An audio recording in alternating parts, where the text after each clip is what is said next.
Got Mr. Zach in the house. What's up, baby? What is up? Dude, how you been? It's been a long time.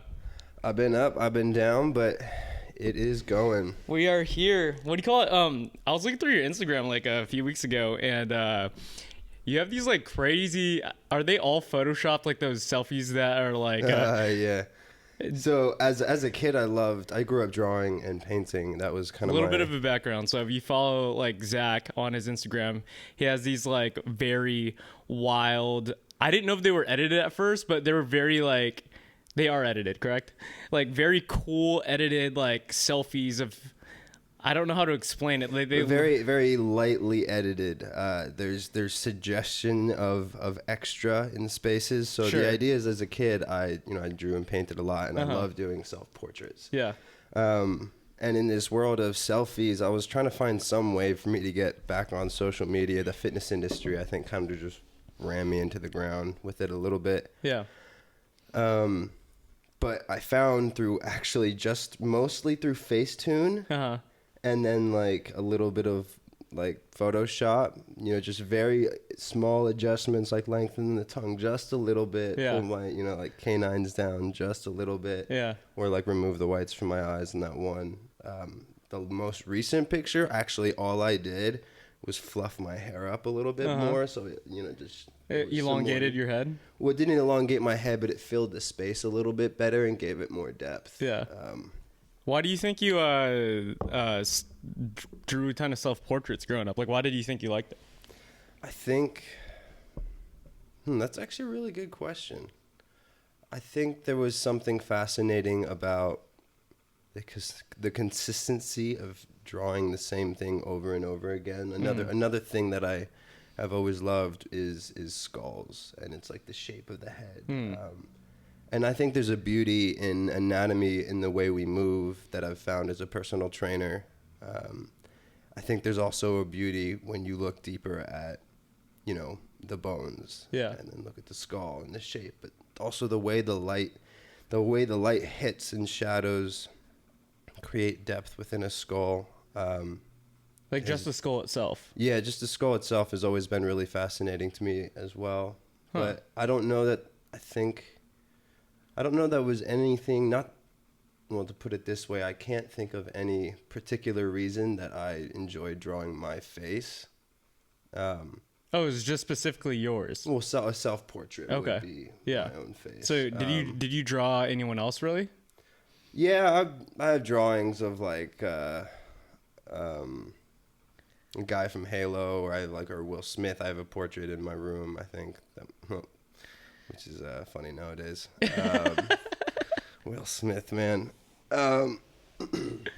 It's weird, like especially when you like grow up and like you're trying to find. At least for me, I wasn't very, I guess, promoted in terms of artistic. Like my household was very like go to school, get your grades, and don't draw type of deal. And it was cool to like, and now I'm trying to like distinguish like my creativity and like, so Zach is, I don't know, best way to describe it is like an artist, not necessarily just like someone who like draws, but like the singer, songwriter, producer, all the above, correct? Yeah, before Instagram, we would have just called it a creator. Now it's called a content creator. Okay. But yeah, a lot of the pieces that go in music is the soul, the bread of my pursuit. Yeah.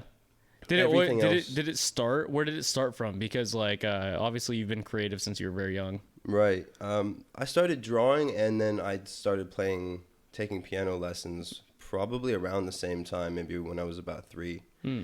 But my piano teacher was this like world renowned, has all these awards. His house is, you walk in, it's this massive pianist house, and like was just very serious about it. And I was not. This is when I lived in Florida. So my dad was in the military over at Eglin Air Force Base, and we lived down there for his 4 years. And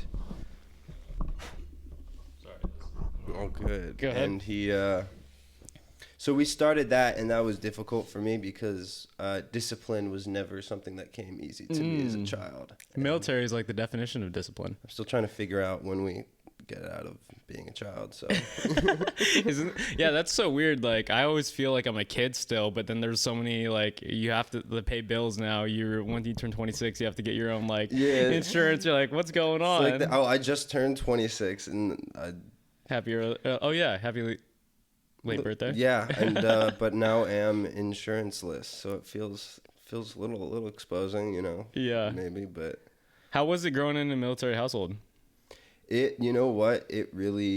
I had an awesome perspective based on the time my parents had me and my dad's pursuits and my mom's own.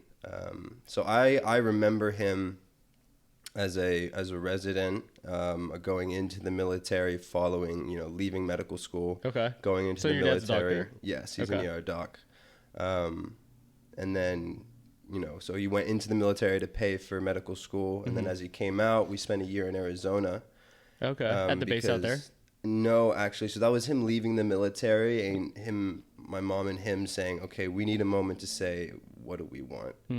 We're out of somebody else's control now. What can we do? And so we moved on to a Navajo reservation out there with a friend of ours from Philly, where I was born. Okay. And my dad, and he just kind of helped run the hospital out there for the year. In the reservation? Mm-hmm. How was it like moving? Like, because a lot of people who I know who had lived in military families, like the moving around between a ton of homes and like re-identifying yourself is like hard.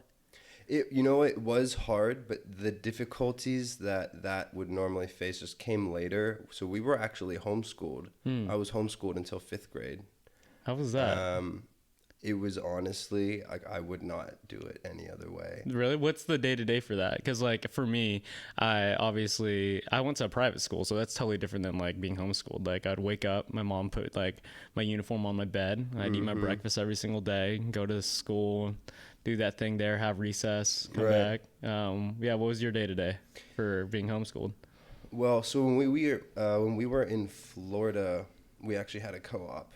So probably What's a co-op? Co-op was maybe 6 or 7 families whose all kids came together, and all the moms like helped educate together. Okay. And there was a specific curriculum that we would follow, Including your mom? Mm-hmm. Okay. Yeah. So it's basically like a ton of moms, their kids, and that was the co-op for the homeschool. Yeah, and a lot of the same like textbooks you would get in like a normal school or anything like that. They just did it their own way, and it honestly was amazing because it gave me the freedom to learn at my own pace and like understand how I learn. And that didn't come early on. I think that's oftentimes a path of communication between the child and the parent. Sure. And everyone grows at their own pace in terms of like knowledge. Like there's a ton of kids who like pick things up quicker, pick things up slower. Right. And like I feel like some people get discouraged if they don't get it like as quick as someone else. And if someone gets it like quicker, like they also could feel superior to someone else in like a big school. Right. Yeah. For me, it was very as quirky as I was, and I had my own social anxieties. It allowed me to move at my own pace, and I loved that. Yeah. And I was good at it. I was doing things well, and then we made the transition to private school. Okay. Because it reached a point after we moved back to Pennsylvania. It was just my 3 brothers and I again, and church friends that we had at that time. And I just remember one day an apple whizzing by my head when I was doing something I shouldn't have been doing, and then it like exploded on the far wall. Oh shit. And my mom was like, "I'm sorry, but you guys are going to private school." Wait, so that was public school. That was like one day. Or was that? That was while we were at home. We were all supposed to be doing like math or something, and I was probably like climbing over the table to whack my brother, and then the apple just comes out of nowhere. Do you think you had to like learn social cues and stuff? Because I have a couple friends who were homeschooled, and they were like, we didn't deal with much like bullying or much of like the social hierarchy of like a popular kid or like, what I'm talking about. And the communication took like 2 or 3 years at like a school eventually to like kind of be like quote unquote normal. Yeah, I think there were some ways that it was surprising to me. in large part, what I felt was taken from me was the freedom to learn how I knew I learned best. Yeah. And so very early on, my first teacher there was pretty horrifying for that first year. In private school? Yeah, just like How not so? being able to do anything the way I was familiar with it, Yeah. the way I knew I could do it. And don't get me wrong, there is value for being outside of your comfort zone, but Yeah. she was a little she wasn't very kind about it. Yeah. And so I think I very quickly felt embarrassed and like ashamed and kind of closed up. And that led me to kind of just be friends with whoever I thought could protect me, and it would feel good to be friends with, rather than just like doing my own thing. So in that sense, yeah, there was some difficulty. And there's both value and, you know, negative that has come from that as it goes. But where does the creativity come in? Because did your parents like promote like this? Obviously, you've seen it in yourself from like an early age. Did they promote that, or were they very, I don't know, like, oh, that's cool, but like also pay attention and study all the fucking time? Yeah, they were pretty no nonsense, just straightforward. It was like, look, do your schoolwork because it's asked of you. Anything else that you're excited for, we're excited for too. Okay. You know, but if you're not doing your schoolwork, it's not gonna be as easy to be excited for you because you didn't do your schoolwork yet. Sure. So let's do your schoolwork, and then we can be excited about this over here. And that was, I think, just an attempt in the lesson of discipline, and that like sometimes things are outside of your control. You're not gonna want to go work every day, like. And you can be excited for the things you want. You know, my music is still an like extracurricular activity, you know, like it's not what brings home the bread. Sure. And so that's a message I'm still trying to grasp, you know, 26 years later. But sure.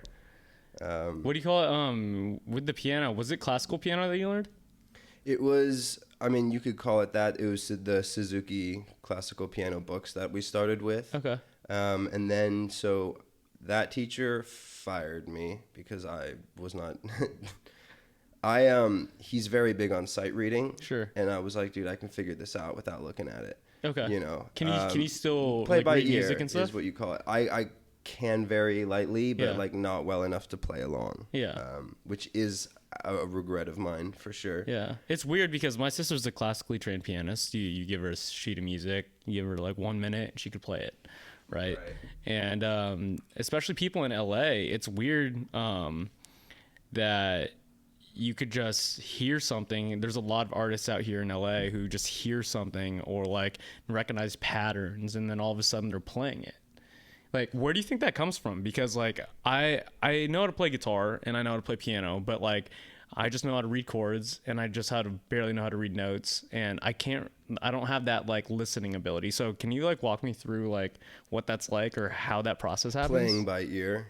Or just in general, yeah, like playing something that sounds good without knowing the structure of like a classically trained musician. Yeah, I think it's different for everybody. I don't know if that's what they mean. I mean, you have people who have exact pitch and relative pitch, right? Exact pitch is I can play a C and they can tell me it's a C. If I go to a C sharp, they'll be like, oh, now you're playing C sharp. Relative pitch. Can you do that?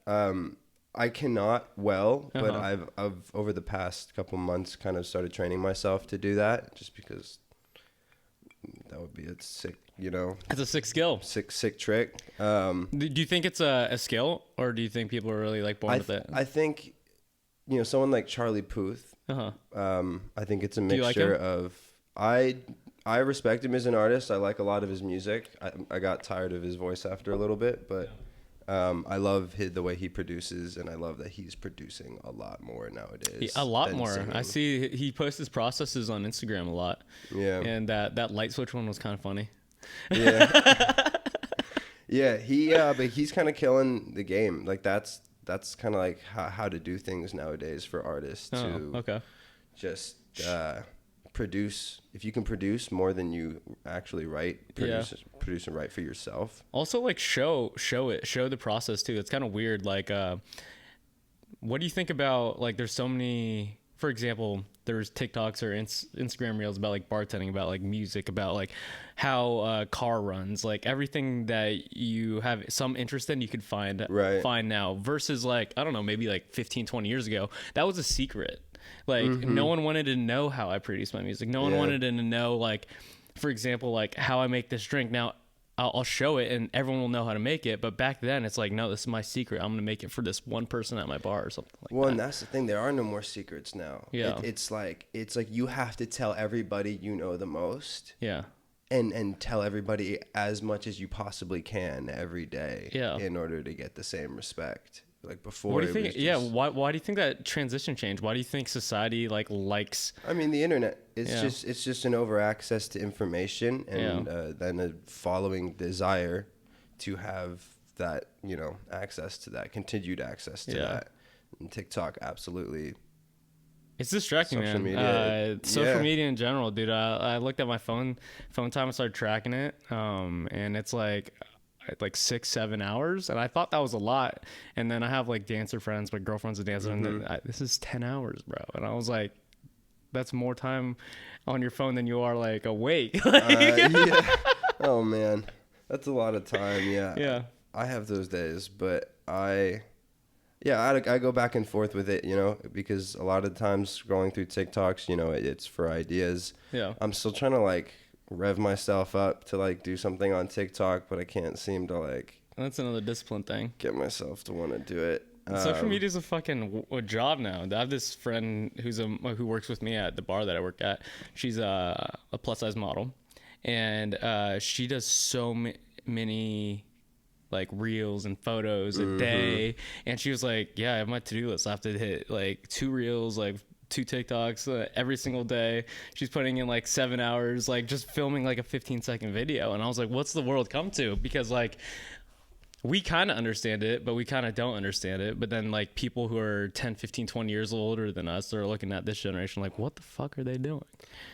Yeah, you know what though, like turning 26, I had a moment where I was like, what is the generation under us doing? And I was like, oh god damn, now I hit that point in my life, like shit, I don't, you can't fathom them not understanding, because it's what you grow up in. But now these kids born in, post 2000 have a completely it's like weird smartphone free or they only know a life of smartphones and that kind of technology. I think we were blessed. Immersiveness. I think we were blessed in the sense that we had like razors.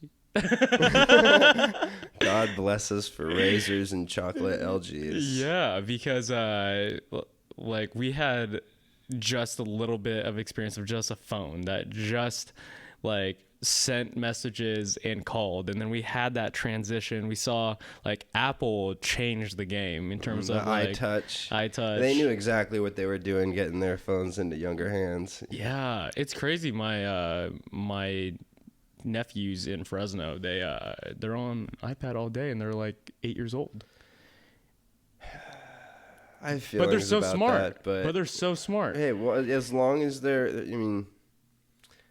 as long as they're doing well, Yeah. Like, don't get me wrong. There's lots of years of my life where I stared at a screen for 8 hours a day.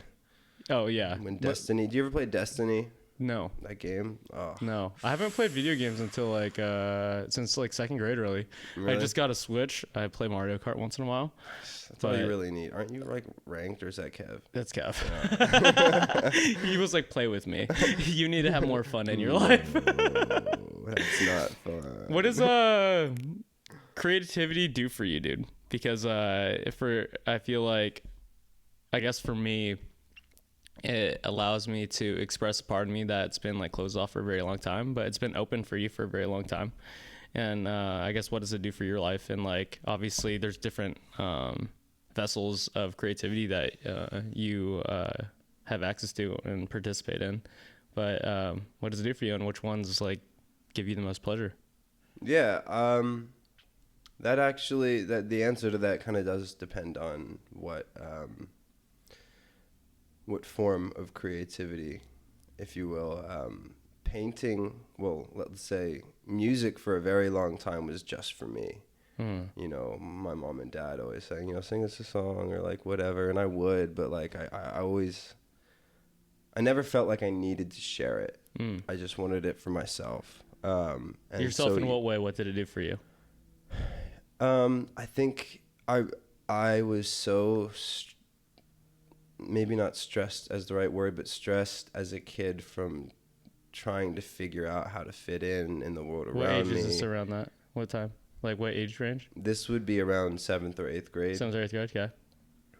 I think I just got so exhausted, and I found something that I liked because I liked it, not because somebody else liked it. Yeah. You know, so that's when I started playing guitar, and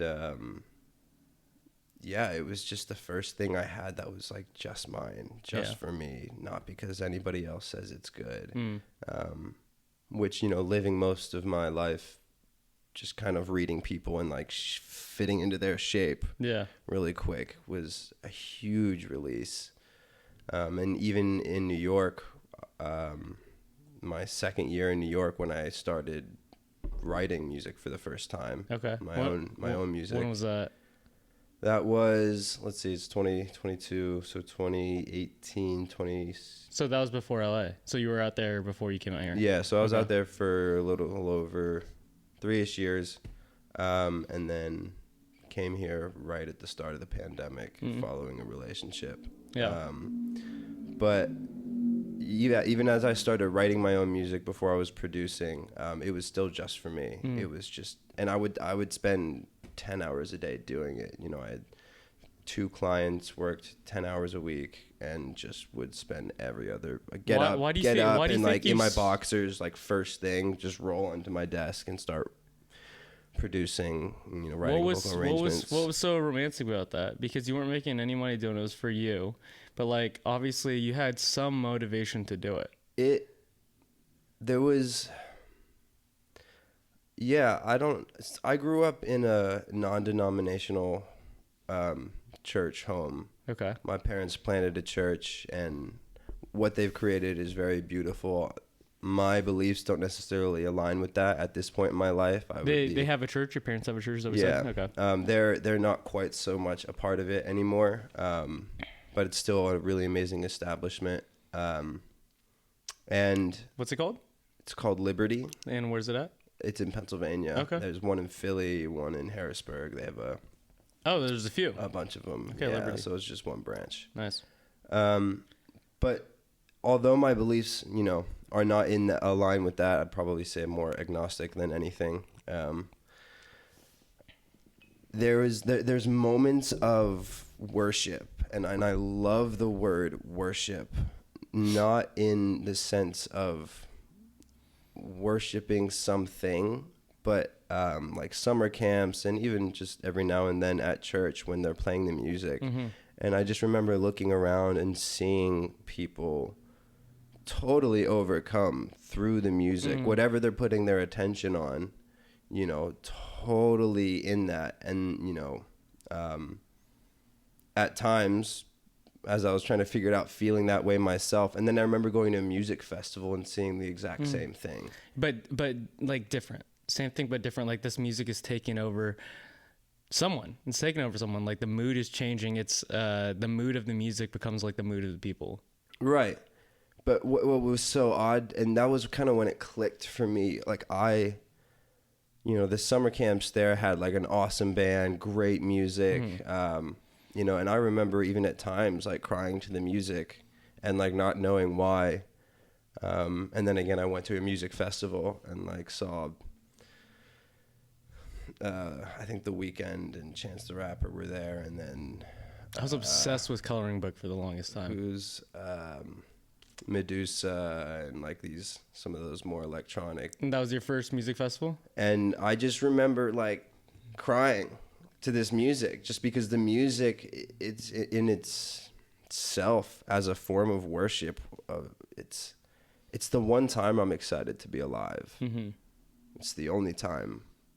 Well, that's a little dramatic, but when I feel at my worst, it feels like that. Yeah.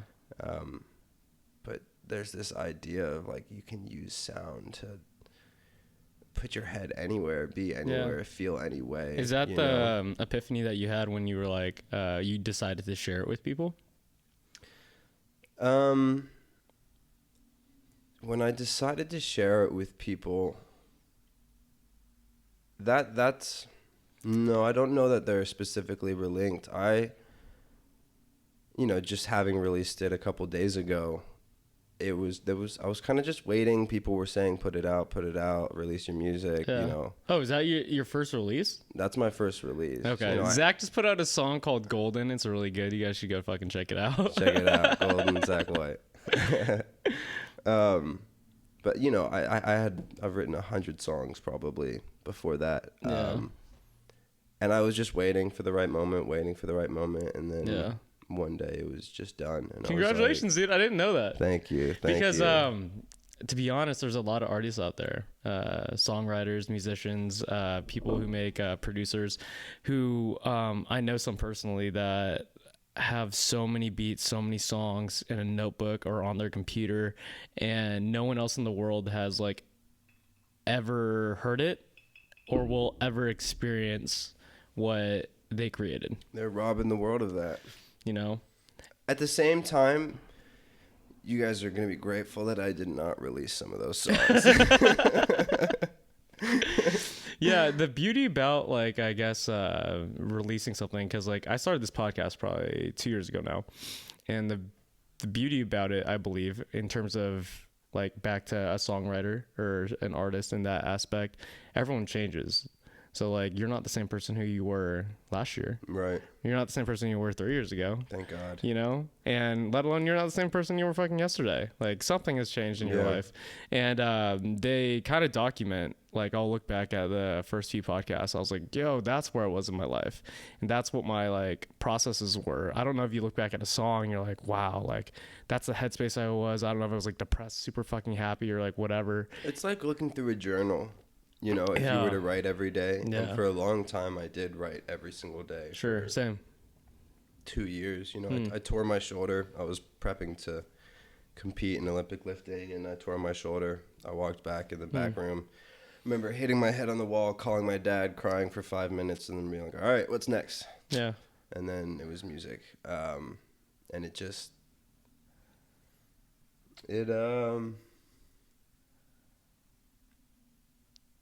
I was making a point with that, but I can't quite remember where. You were talking about the point of releasing music, documenting it with a journal. Oh yeah, just that. A lot of those songs are hard to listen to for a couple reasons. One, they might be really bad. Yeah.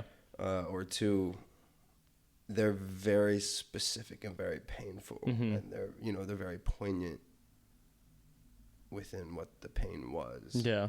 And so reliving that, I've heard Frank Ocean talk about his music that way, that he doesn't perform as often because you experience that glimpse of life that is not you anymore. Yeah, you're reliving something that was traumatic or difficult or saddening. Yeah. And I think that is a beautiful part of music. Yeah.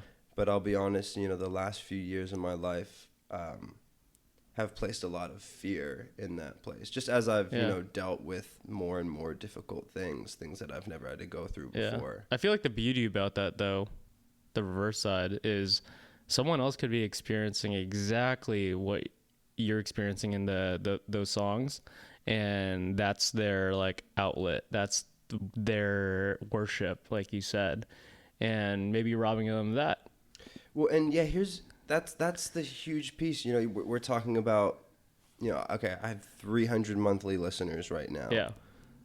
That's only 300 people, but that's 300 people who are consistently coming back, engaging with me. And again, where was I going with this? In terms of worship, following, just people listening to your stuff and understanding, like, where you're coming from, like that feeling. Yeah. To remember as artists, as a creator, whatever it is you're doing, I have a song called, what did I call it? I think I called it Hell Raising. That won't ever be released, and it's decent enough, but I showed it to just one person. And, you know, I got a text from him a year later saying, I still listen to the song like every single day. Wow. It hit home for me when I needed it. Wow. I have a couple like that won't ever be released, but like one person, like it really helped them through gave them a perspective. Yeah, and that's enough. That's enough, dude. To see. Because I feel like that's what gets us through this lifetime is helping people. I don't know if it's like through music or for me it was personal training for the longest time. Yeah. One of my clients, biggest client I've ever had in terms of weight. He was like 350 pounds, 6'7". And he just lost 50 pounds with me, I think around in 6 months, which is a lot. Yeah. And he was like, dude, I have no more knee pain. I'm still heavy. I walk up the stairs. I could carry my kid. I was like, fuck yeah, Congrats. dude. That's one person, Hell though. yeah. And it's kind of selfish, too, because like you said about that song that helped your friend for a very long time as the only person that you gave it to. You helped him out. And, like, for this client, like, I helped him out. And it made me feel fucking good. Yeah, right. And that's like at the epitome of it all. It's like, well, shit. We only ever do what we want to do. Yeah. Right. I disagree with that. I think you can want to not do something. Yeah. But if you do something, you're choosing it. Yeah. I agree to a certain aspect, but like, for example, like, I don't know, those moms out there who have like 10 kids, single mom, have to pay the bills, like support their kids and they're working some shitty jobs. They don't necessarily want to do those jobs, I believe. I feel like But what they do want is for their kids to be safe and have therefore food. They have to. The job is not what they're wanting. Yeah. It's the motive behind that. Yeah. Yeah. I think. I agree. Yeah. Another perspective. What do you call it? When did you get into Olympic lifting? Olympic lifting. Oh man. So I come from a very athletically oriented family. My brothers, I'm the middle. I have an older, younger. Zach has some freak genetics. I don't know if they're genetics because he probably worked hard at it, but when he works out, he's very, very aesthetically good looking. I appreciate that. Thank you for noting that I work really hard. I said I might. I didn't. When people are like, it's just genetics. Like, I didn't know. I didn't know. So. But my brothers are more than that. Just superstars on their teams, and sure. My dad and his brother were both All-American wrestlers. His brother went to the Olympics. My dad was on American Gladiator for a while back in the day. Back in the, what was that, 90s. And then there's me, who wants to sit in the corner and, like, draw. Like, leave me alone. I don't want to go play soccer. My dad tells this story of taking me to go, on my, like, little, whatever you call it, soccer league. Uh-huh. And, at that age... there's just a ball and like 10 kids in different color jerseys, like all just like chasing the ball in a little group. Yeah. And my parents are like, okay, where's Zach? And I'm on the sidelines, like going into the cooler, pulling out the Gushers and like the orange slices, like I'm supposed to be on the field, but I'm just there for the snacks. So, dude, the snacks in like elementary soccer, that's all you played soccer for. 100%. It was like the Gatorade and the Cheez-Its after that you just took like 5 bags, you stuffed it in your pocket. Something about open up that cooler and just, yes, this is here for me. Yeah, and then if you play well, they'll be like, "Oh, let Zach go first." Oh man. Yeah. So, how did you get into Olympic lifting? Olympic lifting. So I went through all the different sports: soccer, basketball. I didn't play baseball or football. Oh, you seem like a baseball guy. Yeah, everybody says that. Is that insulting? Maybe. I just nothing about it engages me. More of a golf guy. Yeah. To be honest. I played golf. I tried to become a professional at it. I've played 3 times, but I've loved all 3 times. Oh, that's good. Yeah. It's good just to fucking whenever you hit the center of the clip place out of like nowhere and it just goes fucking straight, you're like, it's addicting. It's like when you shoot a target and it's in the center and you're that euphoric feeling of just dopamine going to your brain. I did it. But yeah, so it was. I did a bunch of different sports, speed skating. I boxed for a little bit. And then I played rugby until my senior year. And then in the U.S.? Mm-hmm. Rugby's a thing in the U.S.? Oh, yeah. It was great. You have like the redneck towns of Pennsylvania and really? All those schools. I went to Pennsylvania for the first time for a wedding last year. I went to Hershey, Pennsylvania. That's where I live. Hershey? Yeah. No way. Well, little south of Hershey, but yeah. Oh, there's nothing there.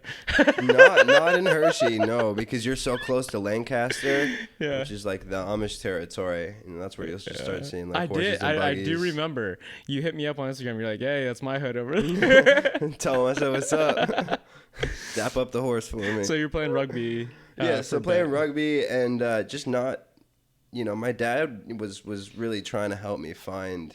Because my younger brother fell in love with soccer. My older brother was just a freak at football. Some activity that you would enjoy. Some activity that I enjoyed, So he did some of those things with me, like speed skating we did together for a while, boxing, and like... You're like, no, nothing, Dad. Nothing was... I liked it, but I couldn't figure out why I didn't love it. And then I went into a CrossFit gym one day and was like... How old are you here? I was probably... 15 maybe. Okay. 16. So still playing rugby, but and was just like, this is great. There's so many things I can learn. It's not just like one thing. I think I was reaching a point in my life where I was tired of being like on a team. Yeah. And I just like wanted to be able to like do my own thing. Sure. Yeah, that's just a single person sport. Yeah. And I think I was in a sense maybe kind of taking back that. It allowed me to take back that freedom that the independence felt what I was stole from me, if it was, Yeah. But yeah, so I started doing that, and it very, very quickly saw an industry within which there was a lot of need for education. Now, my only background at that time. What do you mean need for education? Well, so my background at that time, my dad's dad and my dad's brother were both, very well ingrained in the fitness industry. Sure. My dad's company turned into urgent care and family medicine as well as a preventative care. So I just been around, physical therapy, wellness, strength training for a lot of my life. Yeah, which a lot of people aren't exposed to. Yeah, and I had just enough knowledge to know that things were not as they should be. 100%. And some of that was I was doing something poorly and I couldn't figure out why I was doing something poorly. Someone would tell me elbows in, but bring up the chest too, and I would be like, but that feels wrong. So it entered me into a world of asking questions, but also exploring. And just exploring on my own, and what ended up driving me to New York was after I dropped out of school, I had a back injury. Yeah. From Olympic lifting. Yeah. So to go back real quick. So from that, what I found was the detail orientedness that I loved was in the practice of Olympic lifting, which is only a part of CrossFit. Yeah. And so what I decided was to focus on the Olympic lifting. Yeah. And I started getting some back issues from that, and I went to a couple of different physical therapists who were not helping. Yeah. And so instead, when I went to New York, I just found people that I admired and that I saw admired in the fitness industry. Yeah, and just were well known for doing good things and making progress. And I kind of just studied under them, asked questions, ended up fixing myself. Oh, that's awesome, dude. Developing my own understanding of that movement. I just probably learned, so I became a personal trainer when I was, 2020? No, 2019, 2019, around that time. And I was doing bodybuilding and powerlifting in my hometown. That's how I basically got fit. I lost 30 pounds after an ex relationship. You know, you have that like sad phase where you get fat and like whatever, and then you're like, wait, this is the opposite of what you should be doing, you piece of shit. Oh shit, I'm supposed to be the hot ex. Fuck. And so I got into powerlifting at my hometown, lost a ton of weight, got shredded, started looking good, felt confident. I was like, oh, like what if I could do this for someone else? So I take these personal training classes at UCLA, and then become a personal trainer. But we had a lot of hands-on work too. We were learning like every movement we were going through. But for Olympic lifting, cleans, snatches, full cleans, like all that, and those movements, I didn't have the mobility to do it. And that's the reality. Olympic lifting it's all mobility. Like it's so easy. Even, and what we mean by squatting, I remember there was a time when I was getting some like knee pain, and just like the squat did not feel good. Yeah. And all I did was mobilize my ankles for a few days. Yeah. And like my squat went up 50 pounds and it felt good. Yeah. Because I was sitting into the pocket. Yeah. Same with anything overhead. You know, like if you have to do this. Yeah. To get, you know, use relative movement to get this hand here. The reality is you're here. You work on this mobility so you're not fighting your body and the weight at the same time. Yeah. So like for example, that movement that you were just talking about there, overhead, like my lats, because I've been doing a ton of pull-ups, like don't allow me to go back like further to the point where I'm fighting to keep it over my head versus fighting to get the weight up.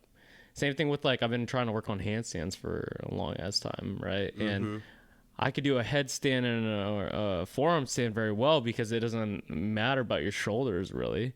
Like you just align your body, but once you throw your hands in there and your shoulder mobility sucks, that no matter what, like unless you get those shoulders mobile or like more flexible, you're gonna struggle to lock out your arm. Yeah. The reality, a lot of that is also probably your serratus. Yeah. So you have the scap that sticks out of the back. Sure. And then that muscle that goes straight through and connects to here. That's a huge piece. That's what allows us to do this. Yeah. And this. But if you're tight, you'll get there, and then you won't have any of this range of motion because this is all stacked. And so when you go into your handstand, you know, you'll end up arching. Yeah. And, I mean, I could talk about this for days, but it's good to know, dude. It's a side passion. Yeah.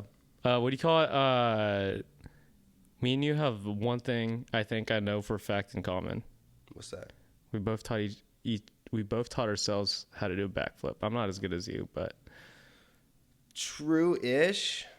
My dad and mom tried to teach me a backflip when I was little. I ended up, I think, breaking my dad's pinky, and then I was on my own from there. So close enough. It was just a bad attempt. Dude, it was so bad. I was just sending it in a patch of grass by myself. That's the way to do it. Dude, I met this like old like Asian like gymnastics coach at very, very like from the movie Karate Kid, like Mr. Miyagi. Sure. Like was just sitting eating his breakfast with like, and I'm practicing like a full twist, so that's like a backflip with a full 360 rotation. Is that what it's called, a full twist? Yeah. Okay. And we start talking about like learning how to twist and everything, and I'm like, you know, and I want to know how to do it the right way.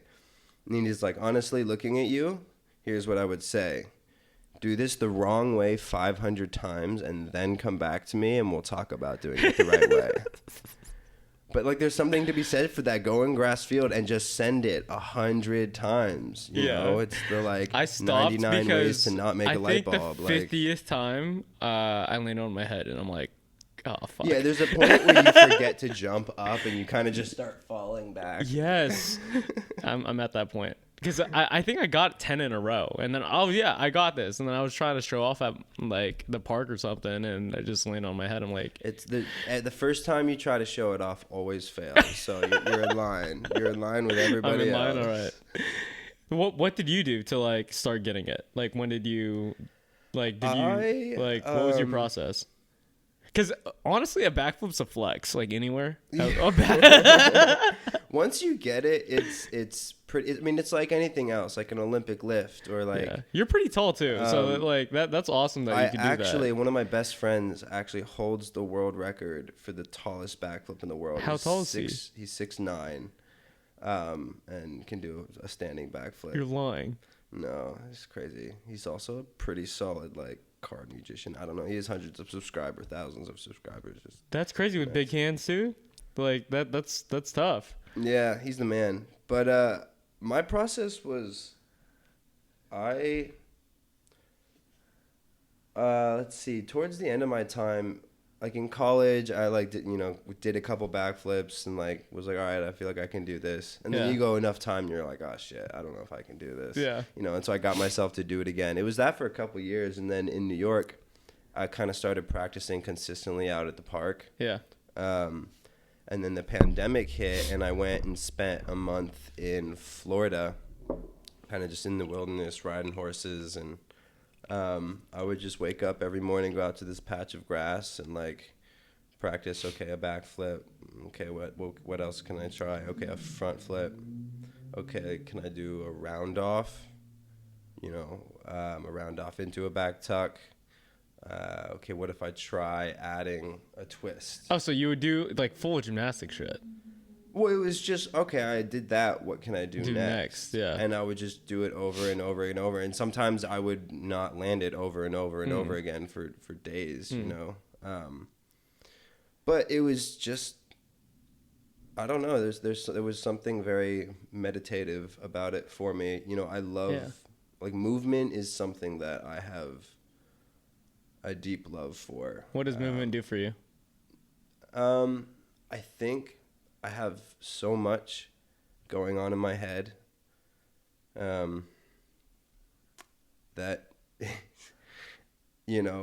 just making that noise be somewhere else. I don't think it's necessarily that. For me, when you move or like when you're trying to do a backflip or when you're running or when you try to clean a fuck ton of weight, your only thing that you're focusing on is that. You can't like be thinking about some ex-girlfriend or like some shit that happened to you or some drama in your life. You're focusing on picking up that weight, doing that backflip, doing whatever. And at least in my opinion. And that presence is like what makes kind of you sane. That's why like my mom asked me like, why do you work out every day? And I was like, it makes me a better person. Like I'm present. Yeah. In my life. And I think that's the key. Because of it. What makes you present. Yeah.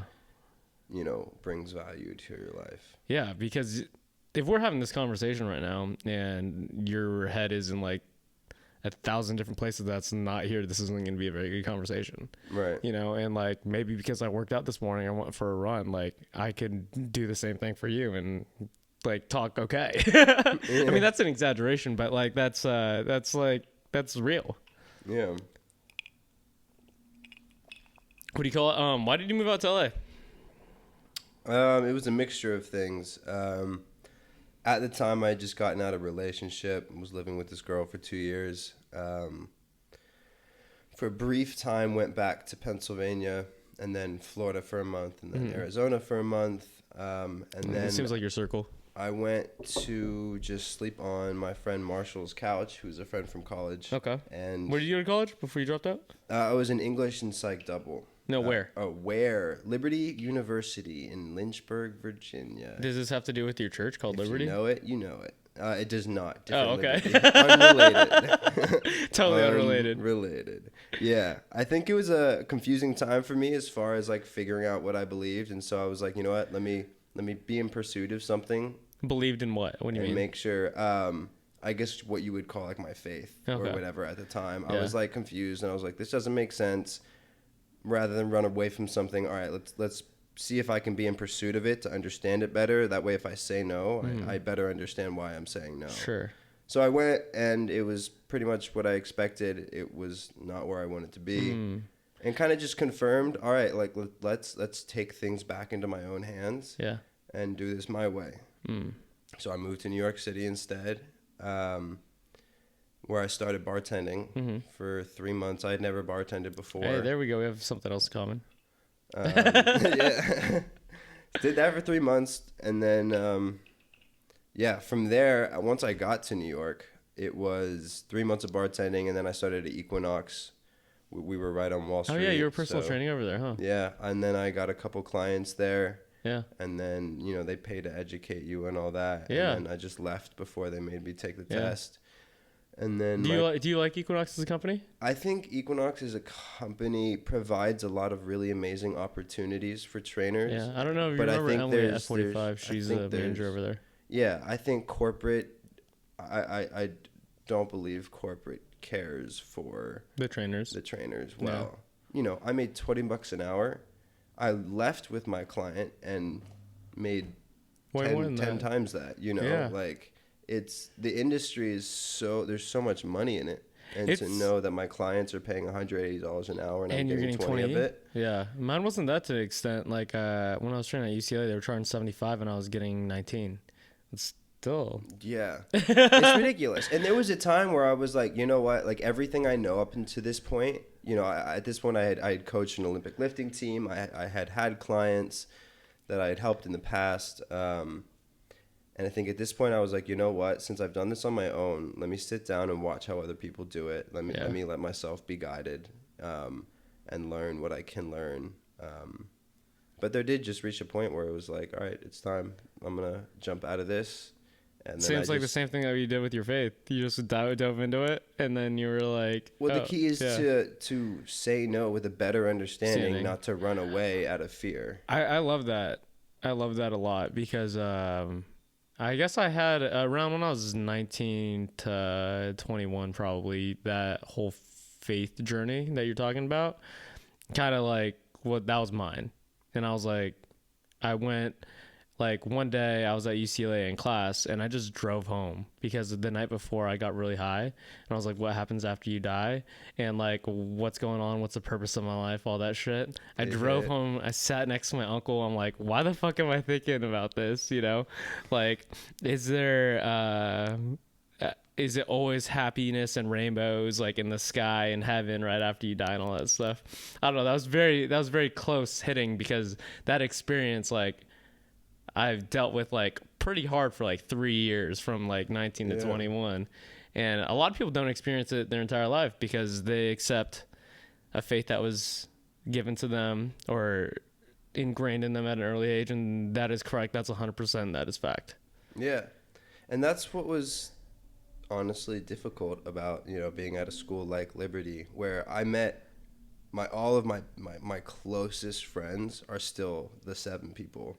Well, the 5 people that I stay in touch with from there. We all see each other at least once every year. Like we all get together. But there was this sense of like a lack of doubting. Like I needed more doubt. I needed people to be more curious. Yeah.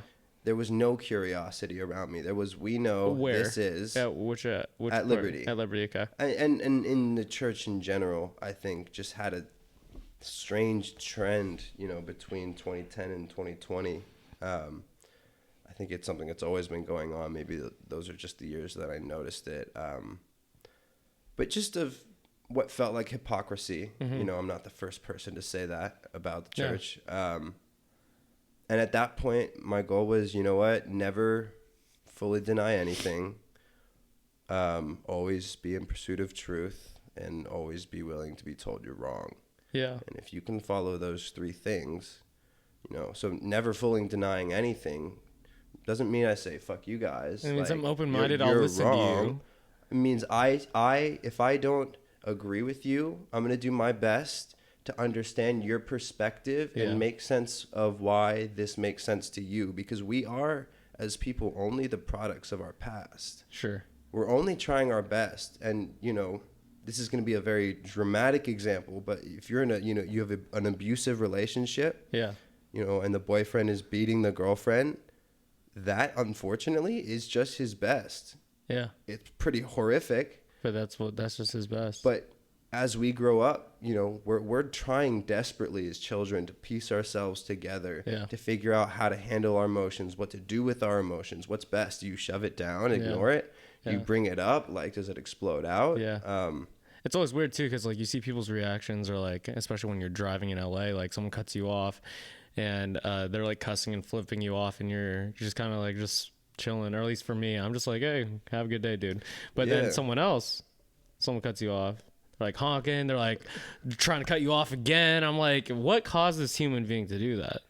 You know, it's just a habit of reacting. Yeah. Something I very much have fallen into. No. And that's why I heard a quote from a show, The Last Kingdom. I don't know if you've seen it. I've seen a couple episodes. She's like, no, you want them like emotional. You want your enemies emotional because it means they're not thinking rationally. Sure.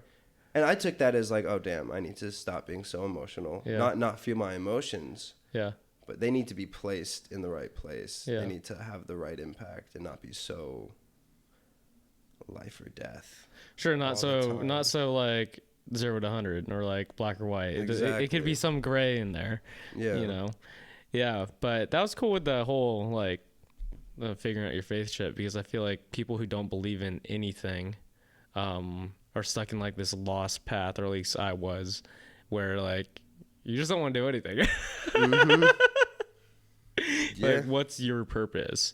You know, that sounds kind of corny, like when people say like, what's your purpose? Like, find your passion, or like what you're put on this earth to do. I feel like things become cliches once we stop understanding them. Yeah. And I feel like even the question of like, what's your purpose? Yeah. Well, I don't know. Like, I don't think a purpose could be even one thing. I think my existence is purposeful. Yeah. Whether it was the Big Bang or a hand of God, I'm here, and something placed me here. Yeah. You know, there was a point where maybe, you know, it was my own brain that, you know, got me in the car and drove me here. Yeah. But my very existence is symptomatic of something larger. Sure. Yeah, I agree. A lot of people do you know who Jordan Peterson is? Love Jordan Peterson. He's the shit. And he really talks He really talks about, he's a smart guy, and he'll be very open-minded with the conversation, right? Yeah.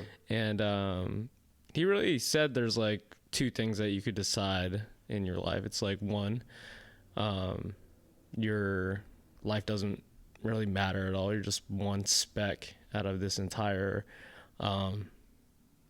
universe, this entire time, and you could just live with that. Or you could believe that, which is going to be like the evil, and then the good part, it's like you could either decide that your life means everything, and what you say to every single person means something, because there's a reaction for this whole thing. For example, like he says, I will know at least 1,000 people in my lifetime. You will know 1,000 people in your lifetime. So our network just between you and I over our lifetime is going to be 1 million people.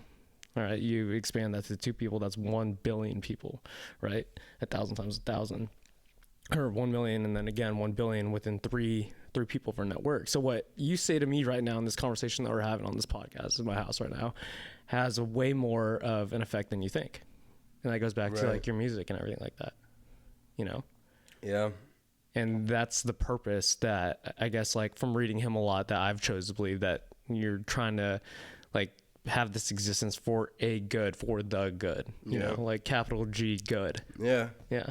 And I'll be honest, I think that's a question I'm very, very much pondering. I've spent a lot of time digging into these days. Just what is my purpose? You know, I've been asked, okay, you got to write your artist bio and like all these things. And the reality is marketing, branding, if you were to take social media into play, is asking, what purpose do I have in your life? What problem do I solve? Yeah. What reason do I give for you to come back to this? And, you know, it can come back to what's my purpose. And for somebody who is already so existentially in crises, it's such a hard question to answer. At least you're self-aware.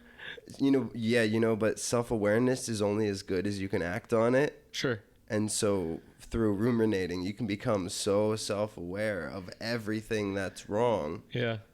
But if you can't fix any of it, you can't put some action to it. It's just like a bunch of loaded guns pointed at you that are all out of your reach. That sounds like a lot of anxiety, my friend. So it's a lot of anxiety. Sorry, we drifted off pretty far, but like, why did you move to LA? On that note, I moved to LA because I was visiting a friend, Marshall, who I met at Liberty. Okay. He lived out here, and I slept on his couch. And the second day I was out here, this company, Royal Personal Training, hit me up. I forgot. Yeah, you used to work And at they were Royal like, too.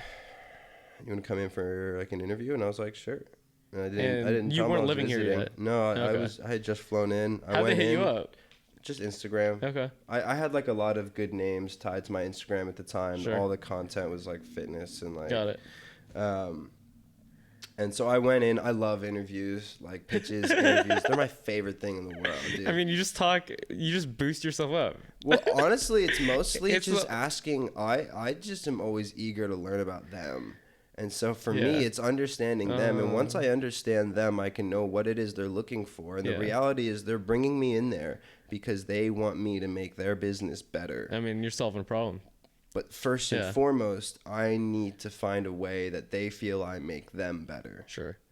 That's going to be their initial connecting point, Yeah. whoever it is. Yeah. And I don't know why, but I've always enjoyed that Mhm. because it's a very intentional setting. If I get to just like dig into somebody and learn them from a position where I'm coming in with the opportunity of being turned down. Sure. And so there's something I love about shooting my shot in that arena. Yeah. But I moved to LA. I got the job and was like, all right, can you give me like 4 days? And they were like, 4 days how of, about like- 3? And I was like, I'm going to need 4. And they were like, okay. So I flew home that same day, bought a car, drove back across the country. Wait, you just packed, loaded your car? Yeah. And You're lying. started at Royal the next day. Within 4 days. Yeah. Just because of personal training? Well, I had a job and I wanted to move to LA, and I was like, this is sick. Like, it was a gym that was very much like what I had built in New York. Yeah. You know, just like higher end clientele. Like, I got paid very well. I was around people I enjoyed. It was cool. Why did you stop? I stopped because I realized that I could only whole ass one thing and was half assing 2 things. Uh-huh. And I think Royal started to sense that, Mhm. they ask that you bring in other clients. Second thing, are you talking about music? Half-assing. Well, both, right? So fitness was my thing forever. Yeah. And I had practiced it, and I become as good as I could get, honestly, in my opinion, with what I wanted to do with it. I cost what I cost because of my talents, and I was proud of that. But in the end, I think it was detracting a little bit from my pursuit of music. And they only wanted trainers there who were devoted and bringing in new clients. And I saw that. Yeah. So I was like, all right, how do I respect, this company that I'm working for? And they're trying to build something. They want me to make their business better. But I also feel the need to, take some time and redirect myself. And so I said, this was 2 Decembers ago. I said, all right, my last day will be December 20th, I think. And then January 6th, I went back to school for music. Okay. Where I did a quarter online. It was horrible. Never taking school online ever again. YouTube, huge waste of money. YouTube is, I know now. Yeah. From those classes, I now know what to Google. Yeah. That's what I would have called it. That's it. Learn what to Google. I know all the terms. It's great, but past that. Yeah. But what it did, my goal was just to have a plan. Okay, Uh-huh. so school will put me in the right direction of music. At least I'll be building some kind of conversation in that way. Because I've been doing this solo for so long. That's crazy, though, because you didn't have a plan really to move to LA. You kind of made it on a whim in 4 days. That wasn't really very planning. No. Yeah, I mean, my move to New York was the same thing. It was kind of like I was living at home, and I had a plan. I was building an Olympic weightlifting team. We were going to nationals. It was good. It was fun. And then there just hit this moment of like, all right, what's next? Yeah. And my brother happened to reach out just because he knew where I was, and he was like, dude, if you want to come sleep on our couch for a couple weeks, like Roll through. feel free, roll through. So did that, and then after a couple weeks, just ended up getting my own apartment. Yeah. Right down on Wall Street, with a friend that I met there, and yeah, I have these big moments, these big leaps of, I almost want to call them leaps of faith, but of just like I need something next. I feel like that's very courageous in the sense that I witnessed this not to that extent when I go home, because like I only live 3.5 hours away, or my family only lives 3.5 hours away, and I'll go to the same restaurant that I worked in high school as I was a busboy, and like I'll go in there and I'll see the same servers, you know, and it's not bad. They probably enjoy their life. They're doing the same thing, but like I feel like some of them, not all of them, had like wanting to take a leap to do something else, and they just stayed there. Yeah, I think that's twofold. One is it does just kind of take a decision. Yeah. The other side of that is I'm, call it blessed, whatever it is. I have gratitude for having parents that I was never afraid that if I fucked up, I would end up homeless. Yeah. Or, you know, not able to eat. Yeah. And that has both been a crutch and a, you know, has negatively affected me. Sure. And, you know, that's something I continue to work through. But then just knowing, all right, like these are the things that, you know, if I know I have this to lean on, I'm not going to go do this. Yeah. And so that's kind of why I moved to New York. Because I was like, I just need to get my ass kicked. Yeah. Like, I just need to get my ass handed to me, like barely sleeping, working 80-hour weeks just to be on a couch, you know? Mm-hmm. Since then, it's been easy. Yeah. I feel like you're pretty good with it nowadays. until any kind of relationship comes into my life, and I've just learned like mid 20 relationships. Oh man, they're just in LA especially, and New York. There's just such a difficult time. Yeah. To even talk about them between two mid 20s. Sure. What do you mean by that? For me, and I will speak solely for myself, I greatly desire, you know, being so in love with somebody that they're the only person you see. Like who wouldn't want that? Yeah. You know, it's, you know, almost this like intoxicating sense of love where it really grabs you. It gives your life purpose, gives your life meaning, which is amazing, but to me has also become very scary. I don't think that's healthy though. Like, why would you want another person to define your happiness? Right. And that's what I've struggled with as I've dated more and more, and this could just say something about who I choose. Yeah. But like I've always known there's something that I want. Yeah. I only recently in the past 3 years defined what that was. Yeah. And now, what is it that you want? Nothing, you know. Well, I want my career as a music artist. Yeah. I want what I'm doing currently. Yeah. I want to continue to grow it. Sure. But, you know, I'm happy writing for television and then having my own music just starting and being at a very casual pace. And there's no need to sprint. There's no need. Like, I'm not falling behind on anything anymore. Because I don't believe that any one person is going to be good in a relationship if they're not the best version of themselves for them. Exactly. It's about living your life with integrity so that when somebody aligns themselves with you, their integrity and your integrity are both aligned, and you're not fighting to keep one or the other in that space. Yeah. And if you can do that, it takes patience. Yeah. For sure. It takes communication and just being open and being honest, because you can't be fully in pursuit of what you want with integrity if you're not honest. Sure.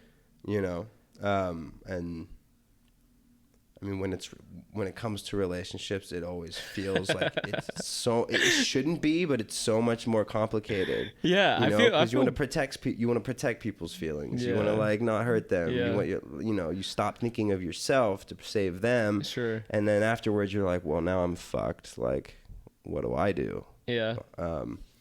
I feel bad because like I have a ton of friends who are struggling out here dating, struggling. Well, that's the problem. They're out here dating.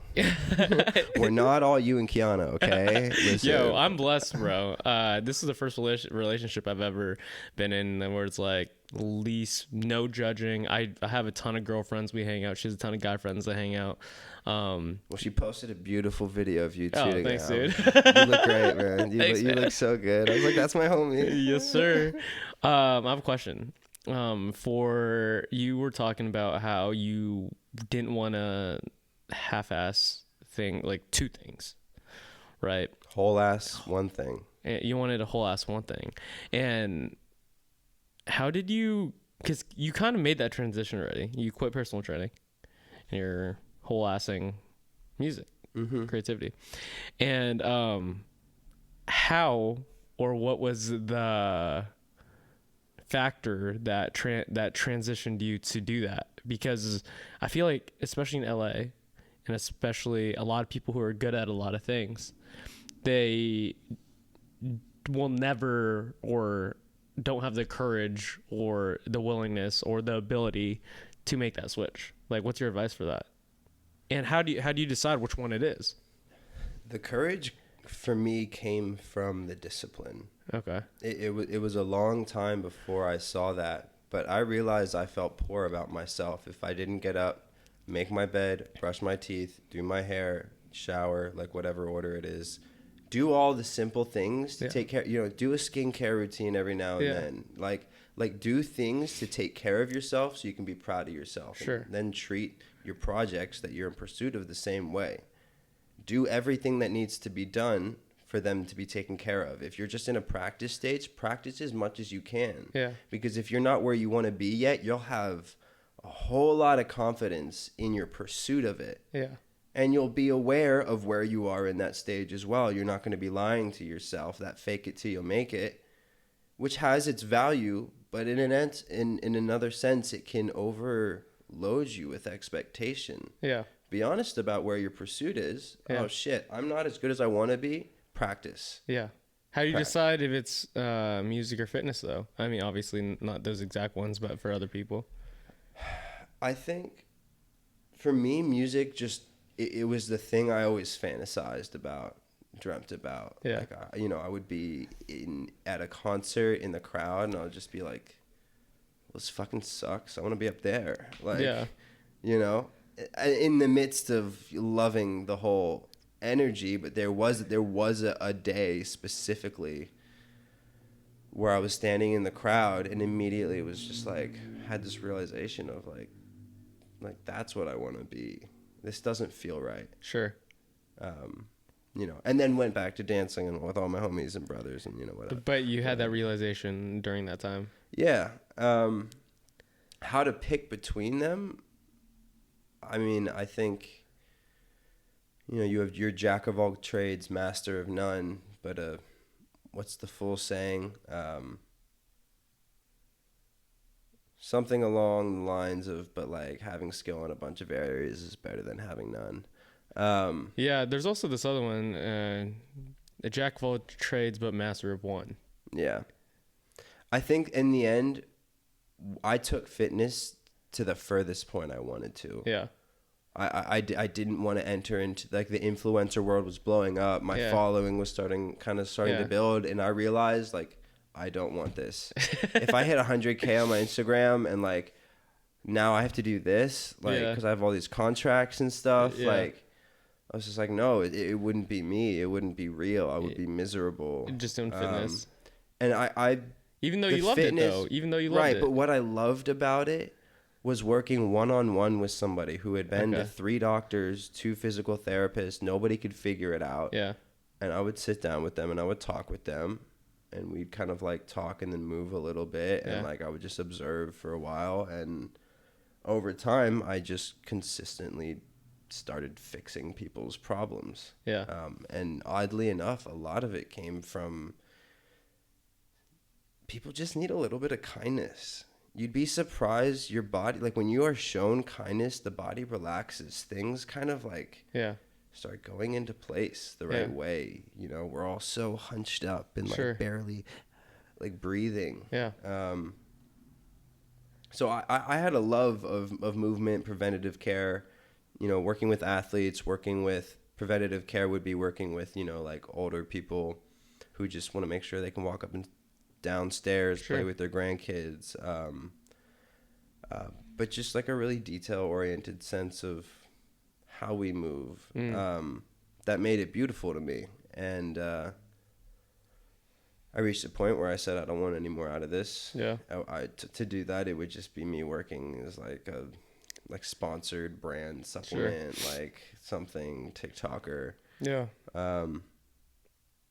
So I was just like, you know what, it's time to pivot. Yeah. And I didn't know what to pivot to, but I pivoted towards music because that was the thing that kept coming back. Anytime I'd like reach the end of something, I've had probably 6 jobs and 6 businesses. I've started my own. Like once it hits the end, I don't need to know where I'm headed next. Just hit the next thing, because the pursuit of anything grows your knowledge and wisdom and understanding and perspective. Yeah. And the pursuit of one thing that is not the right thing might give you the perspective of what that correct path is. Yeah, I couldn't tell you more times than not that when you try something, if it's like anything, you're always going to pick up some skill, some knowledge, even if it's like one tiny piece of, I don't know, fact that might help you. Like, for example, I'm kind of nervous about this bitters company because it sold out first month, 2020 pandemic. And then it's kind of like back down, plateauing out. And, You guys don't have a whole lot of marketing in it, right? No, it's zero. Yeah. It's zero. Yeah, but we were in like 3 bars, now we're back to 1. And, but basically, like what you said, there's a chance that it doesn't do well and then it fails, but there's a chance that it like succeeds. But regardless of those chances, I learned how to set up an LLC. I learned how to start a website. I learned how to get a trademark. I learned, and those skills, regardless of the outcome of Inspirit Bitters, it grew me as a person. Yeah. It gave me skills that, hey, I could set up an LLC for anybody. I could do a trademark for anybody. I don't need a fucking lawyer. Yeah. Like I could do that. Like it's in my arsenal now of, hey, I know how to start a legit business. Yeah, I love that. But the downside, like regardless of the outcome, and so many people are outcome driven.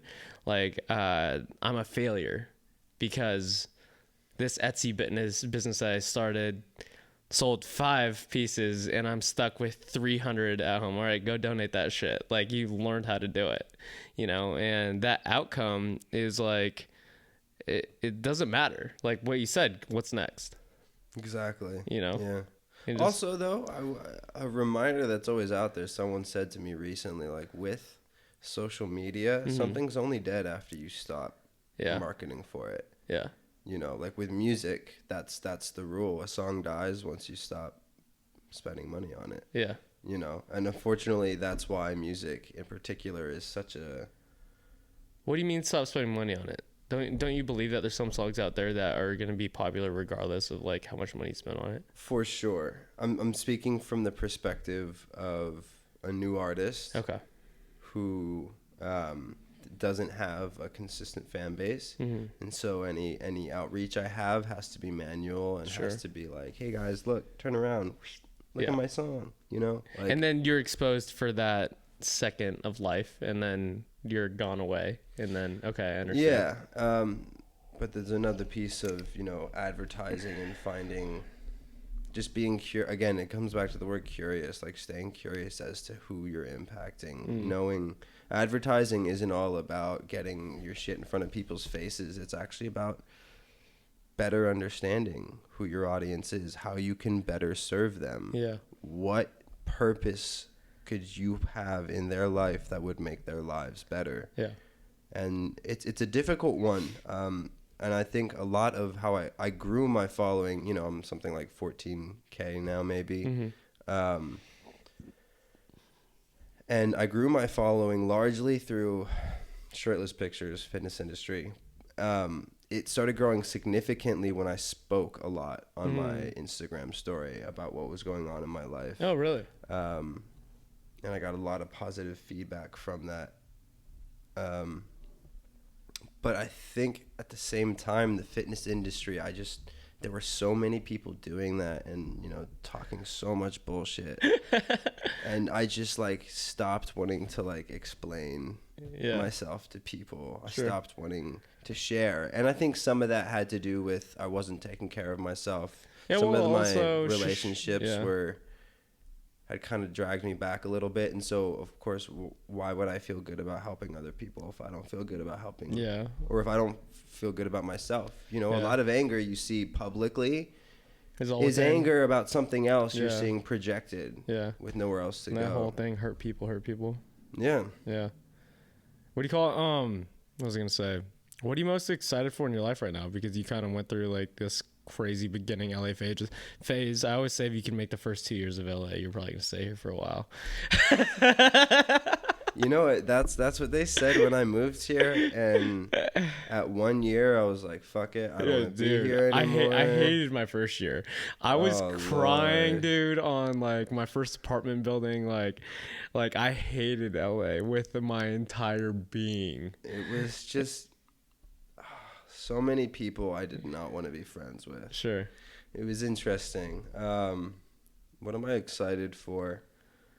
Excited we got to reconnect. Oh yeah, you guys over at F45 were some of my most uplifting experiences entering into that community. Kiana said that too, because she came from out of town and she didn't like LA. She didn't find a group that connected, and like your tribe, the people that you see on a day-to-day basis, is like kind of like what makes you happy. Like it's the company. It's not the person. It's like your tribe, your community that you see. And F45, dude, all those coaches, very positive human beings. And in a world in LA where you get so many no's and you get so many negative things out there, that community is very uplifting in terms of just like, and talented. Everyone's talented. They're also all like I don't look at anybody posting their stuff like ew. Yeah. Like it's always like whoa. Yeah. You know. Yeah. Everyone's talented as shit. I don't know what happened. Like everyone's dope there. Nick was doing something good there for a while. Yeah. He was. Yeah. He hired some dope people. But back to what you were saying about excited for. Excited. Honestly, these days I'm excited for just a little bit of peace. Yeah. Just peace in what way? I have the gears are turning, and they're at the pace they should be. Yeah. I'm doing all of the right things. I'm getting all of the right things done. Yeah. You know, I'm financially stable. That's good. I'm working with companies that I'm excited to tell people about. Sure. You know. I just saw you were on your Instagram, and you said you were working for Paramount. Yeah, so it was Viacom. Viacom is now Paramount under CBS. Okay. So I do some writing and producing for them. Okay. That's awesome. Just send tracks in and just music? Yeah, every now and then 2 to 3 years from now on some reality show, you'll hear one of my songs. I won't even know. It comes out. I'll just literally the way it works is one day I get a paycheck. It's being like, oh, you're going to start getting this every month for, you know, your 25% of you know, this track. And it's like, all right, cool. Yeah. Like, so you're just excited about like just work, life in general? I think things are just in a good place, and I hate to say it, but I was stuck in these relationships for a really long time. Yeah. You know, you try so hard not to, but then I replaced one with another. Yeah. And call it a rebound, if you will. It provided a lot of good, but it almost kind of wrecked me again. Yeah. But what was amazing was the perspective of this was way worse than it was last time, and I'm doing so much better. Yeah. You know, I'm handling these things. I've learned to not be reactive to my emotions. Yeah. But that's hard to do. That's hard to do because everyone's emotions are valid. They're true, and they're true to them. Yeah, emotions are. You can't argue against them. You can't argue it. And yeah, like when someone says they're mad or they look mad, you can't just say you're not mad. Like you can say maybe you're mad for the wrong reason, or maybe you shouldn't be. But it just is. You are angry. You are sad. You are happy, and emotions are weird because they affect you. They affect you through this like lifetime, and like it's weird that the only thing that affects them are not you but outside factors. Right. They're gonna be friends, they're gonna be girlfriends, they're gonna be boyfriends, they're gonna be teacher, some dude who honks at you on the street. It's never you. But if you can control yourself, if you could have some like self-awareness with action to those emotions, you like realize, oh shit, like I feel shitty. Let me take a step back. Let me turn this gear. Why is it making me shitty? Okay, I'm not gonna make it feel that way. Right. And then, okay, I'm okay. Like if you could do all that, Yeah. like without doing it within a second of that reaction from that feeling, I feel like you'll be a good person. You'll be okay. Yeah, and I think at the crux of that is learning what it means to play victim. Yeah. Now, granted, oftentimes we can be placed in positions where we are a victim of something that was not our fault. Yeah. May not be fair. Yeah. But I think at the end of the day, you have to say, okay, what am I allowing to affect me? Yeah. Some dude who's screaming at me on the side of the road because I might have accidentally, like, merged too close or something like that, you know, is giving me the finger, like, swerving in front of me. Like, he has his own emotions, and I'm very quick to, like, copy those emotions. Sure. It's easy to do. I was just reading this book. There are these what we call mirror neurons in the hypothalamus that essentially if I were watching you and you were walking around, right? Yeah. Well, so let's say I'm walking around. You would see these patterns light up in my hypothalamus. Sure. Now, if I sit down and you start doing those same things and I start watching you, those neurons are going to fire as if I'm doing it. Yeah. So that is where things like empathy come from.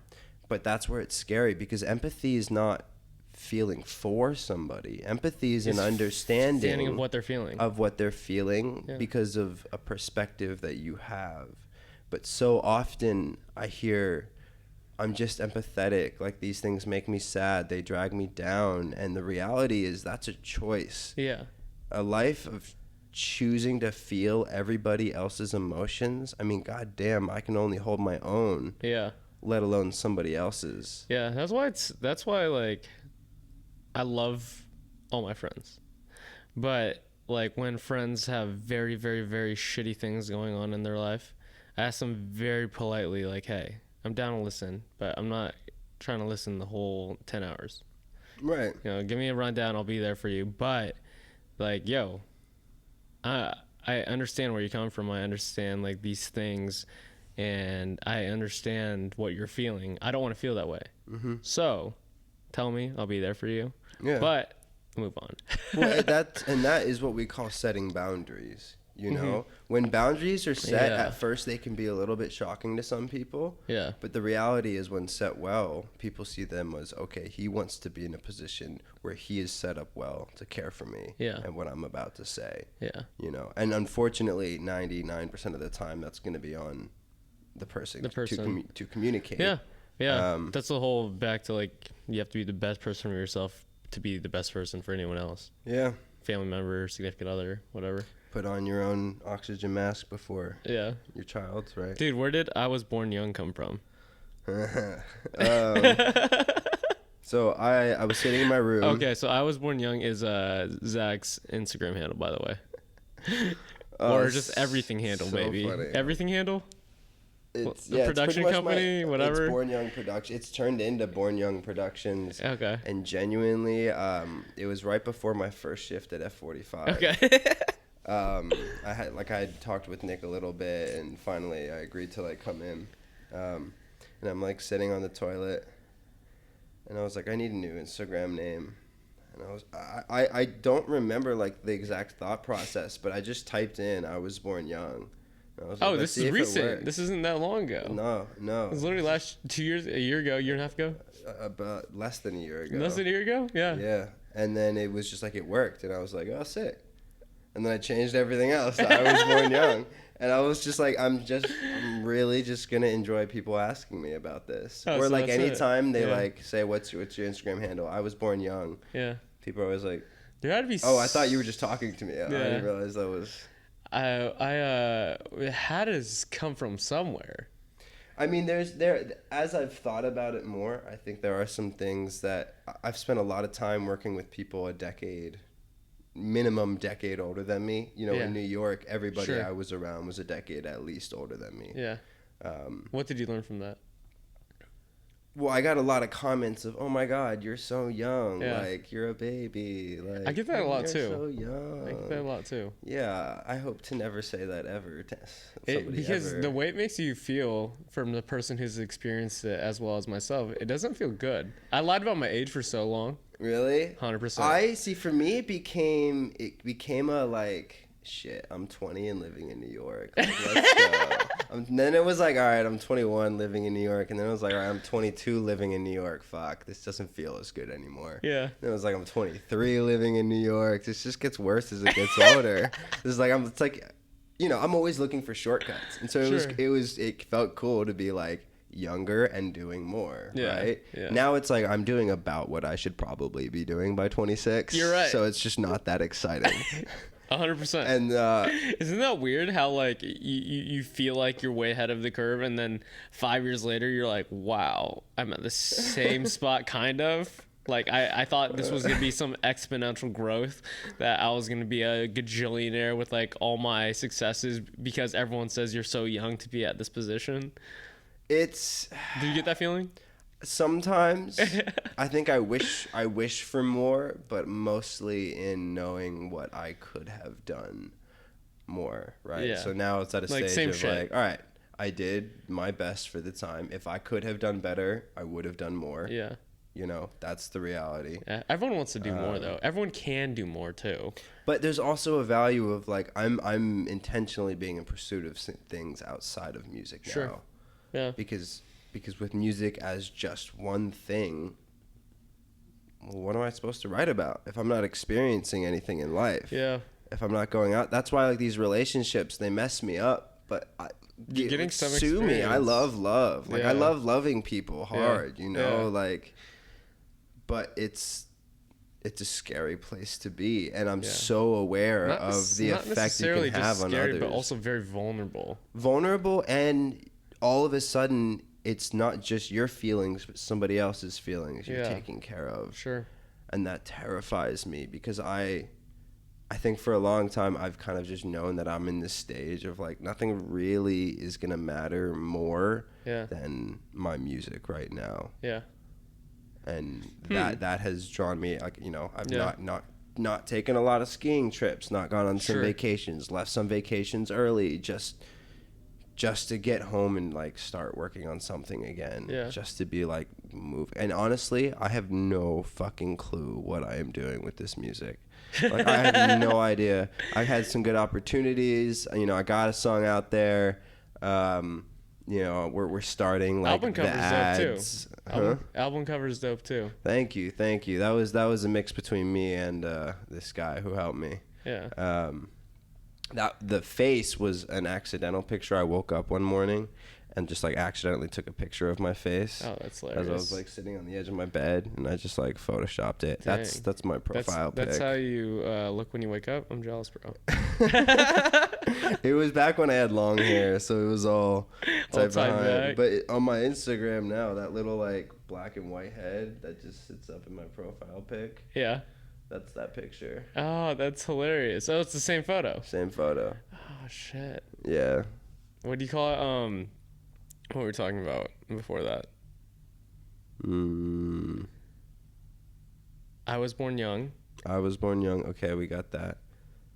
And then from Oh, there just talking about how like being young and stuff. Oh yeah. So essentially, I think there was just like this thing ingrained into me that like I'm so young for what I'm doing. Yeah. In my head, I always wanted to be like, bitch, I was born young. Like, Yeah. Come at me, like. It's catchy too. It weirdly just seemed to work right away. Like I Yeah. got like a bunch of messages about it. Like, I don't know what this is, but I like it. Which is normally what people say about me. They're like, I really like Zach. I mean, I hope people like me, but like I really like Zach, but He confuses me. Dude, you got some mysterious I don't know, is vibes the right word? Mysterious vibes about you. I'd work with Zach me and Zach met at F45. He's a personal trainer there as well.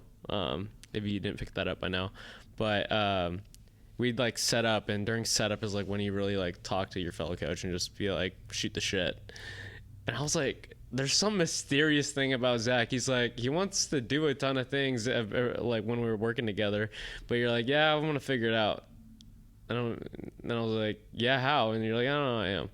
Like Things I do tend to figure things out. No. And I think most teachers would call that procrastination. Yeah. But if you can do it well, I think that's the one thing that I can say that I'm proud of, and I weirdly don't like people telling me they're proud of me. And it's definitely a pride issue, right? It's Sure. like I should be doing well enough that you shouldn't feel the need to say you're proud of me. Like I should just be doing well. That's definitely a pride thing that I need to let go of. 100% on me. Yeah. It's definitely something I built up in like defense over the past for who knows what reason. Yeah. Because, I mean, that could be just like how you grew up. Because there's a ton of people who, when a dad says, like, I'm proud of you, son, he's like all pumped up and jacked. But then, like, there's the pity proud of you, son. Like, I'm proud of you, son. Like, you did it. I think I just grew up around so many talented people. Yeah. And my mom was just like so supportive. Yeah. Not like bullshit supportive. Yeah. Like if I was doing something stupid, she wouldn't be like, good job, Yeah. But I think I just knew in my heart that I wasn't giving my all for a very long time. And so I felt guilty receiving that compliment. Yeah. That somebody was proud of me. And I was like, I don't feel like I deserve to be proud of. Huh. Felt that way of, like, still on you. Yeah, 100%. And it's definitely something I'm still working through in my adult life. Yeah. But there was a reason we were talking about that. I don't know. I think we took edibles right before we took this. We took edibles? It's been a good conversation, though. What do you call it?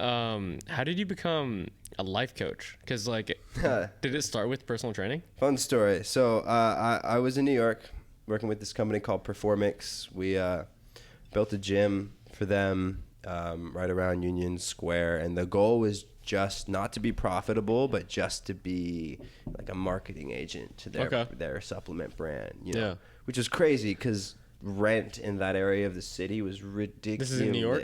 Yes. Okay. Like ridiculous numbers a month. And so we have all these trainers, and granted it was awesome being there. I got to charge what I charged because I was really good, and I arrived there because I had worked really hard at something. It was the first thing in my life that I felt like I had worked hard for, that I had earned. Training. Yeah. Yeah. But also I started consulting with them, helping them with social media development, community organizing. Yeah. Your original question was? How did you become a life coach? Yeah. So I got some clients from Equinox and I brought them with me. There was a nomadic period where we jumped around from gym to gym, but all my clients just came with me every time. Personal training. Yeah, and then landed at Performix, and I started actually some of my higher end clients just I was very interested in the time by the idea of habit rehabilitations and what's that? How habits are formed. In your basal ganglia, you have your cue, your routine, and your reward. Yeah. And those things set in place are what make driving a car one action instead of 10 million little things that you're doing at the same time. Sure. Engaging.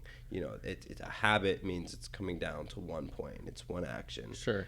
But you can break up bad habits and set in good new ones. But the reality, so that was a fixation of mine at the time, understanding that, because I was at a stage where I was like, I don't have what I feel is good discipline, and that's what I want to fix. Mm-hmm. So that's why I moved to New York.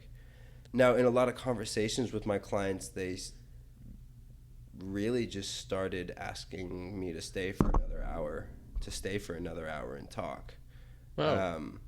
And I was like, I would love that. And so the title of life coach was never one I gave myself Yeah. for legal reasons. Mm-hmm. But the impact I had, and a lot of it can even tie back into my love for interviews, right? Yeah. Like I love discovering people, but there's a piece in that where you ask the right questions. Being a good therapist isn't about providing answers, and I'm not saying I am a therapist, but that would be kind of like the crux of that position. Sure. You know, at the core of it, it's oftentimes asking good questions, the right questions, understanding where they're coming from, and you know, it's like Inception. Rather than telling somebody to do something, make it think that it's their idea. Yeah. Ask the right questions to get them thinking on their current habits, and just make them aware. That's step number one, is make them aware of these things. Yeah. And then over the next couple weeks, just keep them aware of those things. Yeah. And then after time, what I found was through that process, there were significant improvements in their lives. You know, I had an 80-year-old client who'd worked on Wall Street since he was 0. And, you know, I met his wife, and they were really sweet. They lived just outside of the city. They would drive me out there every now and then to train them. But, like, he hadn't played piano in maybe, like, 20 years. Just, I think stress had gotten to him. And Yeah. there was just, and so through just kind of helping him recompartmentalize, okay, these are your feelings that, like, have you locked in this routine right now. How did you get there though? Like, how did you like, so one client asks you to stay and talk, but like all these things that you're talking about right now with like rehabilitation and all that, like, you definitely didn't know all these things that day your client was like, hey, Zach, can you stay for an extra hour to talk? You're not thinking about all that. You don't know these things yet. I don't have an answer for why. I know that there was a trend of me educating myself in these things. Oh, just over time. Through And curiosity. then it just consistently, and then another client around the same time was like, oh, we've just sat here and talked for another hour. We'll use that as a session. You know, I'd be like, okay, like sure, you know, you know, me just excited that I'm helping at all. And then once I moved here, I kind of, the same thing kind of just started happening. You know, like walking on the street. Yeah. Met some random girl who is now like a client of mine, and she calls me her life coach. Like I've never once brought that word up. I don't introduce myself as a life coach. I say I'm a personal trainer. It's the easiest way to get through gatekeepers anyways, if they have, you know. Yeah, there's a lot of stigma with the whole life coaching world. Yeah, because it's kind of like, you're not a therapist. Are you just a friend that makes sense? And do you really make sense? Yeah. You know, I feel like it's probably one of the easiest ways to just kind of scam people. Like, if you just like talking, get certified as a life coach, and then there you go. Nobody's going to stop you. Yeah. Because you're not digging deep enough. What's the best way to ask deep questions? Because I feel like a lot of people, I guess, their daily interactions, how's your day going? How's the weather? What do you do for a living? Like, those things that very don't dig deep of, like, the person. For example, like, I ask you today, what are you most excited for? Right? Mm-hmm. And, like, that gives you, or anyone who asks that question to, usually they're like, oh, like, I'm learning this new skill. I'm working on this project. My daughter, son, whatever, is getting married next month, or whatever. Everyone's always excited about something in their life, and it digs them something deeper than, like, the average surface level. And, like, obviously you have a talent for asking good questions because you've been successful in the people that you've, like, asked hard questions to. Yeah. So how do you get there? How do you penetrate that surface level society surface level that everyone kind of just floats above? Yeah. I would say it starts with eye contact and smiling. You can get anybody to open up with a little bit of eye contact, a little bit, like, what my dad would just say is just showing somebody kindness. Like, people will open up when they are shown kindness. And from there, it's you know, if I'm meeting somebody for the first time, it's going to be a little bit more insta analytical. Like, I'm going to be, you know, okay, is their phone out? Are they reading something? What kind of backpack do they have? What's in their bag? What's around them? What are they surrounded by? How do they have their table set up? What are they currently doing? What do I previous information know about them? For the most part, though, I love asking people where they're from, because there's always a this, but this, but this, but this, but this, and that is an immediately like long trail. Yeah. People only make moves through their lifetime from where they lived, and each of those moves is definitely a significant emotional change, even if it was a good one or intentional one. You know, that's, to me, that's always been the easiest way to jump in, is just be like, so tell me about this. And it may be, you say, you know, you ask about their first hometown, and then that's kind of what makes them excited. It's really more about just really like, how can I make this person feel like I would want to feel interested in, like my life is worth hearing, eager to share, because most people have good things to share and don't know that. Yeah, I agree. I also feel like a lot of people don't care. Like, when you ask someone where they're from and you actually mean it, you're like, oh, really? From like this part, that part, did you do this activity? Versus like, okay, cool. And that's, again, really caring is a fine line, because for some people, they soak in their empathy, which is great. But then the problem is that empathy with the weight of their own emotions, and then the other person's emotions kind of like drags them down. Yeah. In the end, it's an understanding, like Jordan Peterson put this really well, you know, his interest in Auschwitz being that, put in the same position, we are all capable of the same atrocities. Yeah, 100%. Atrocities. We are only the product of our past. We're like any other computer, programmed. Yeah. You know, and there are ways to reprogram it. There are ways to change it. Yeah. But you have to understand at the beginning of the day that myself, this 21-year-old trainer, you know, back in New York, sitting in front of this 82-year-old, like #1 in the New York Stock Exchange for 30 years, like owns billions of assets. And the reality is, you know, we all have our things. We all came from the same place. We all started the same place, but we're all also just looking for something. A little bit of kindness. Yeah. A little bit of kindness goes such a long way. Yeah.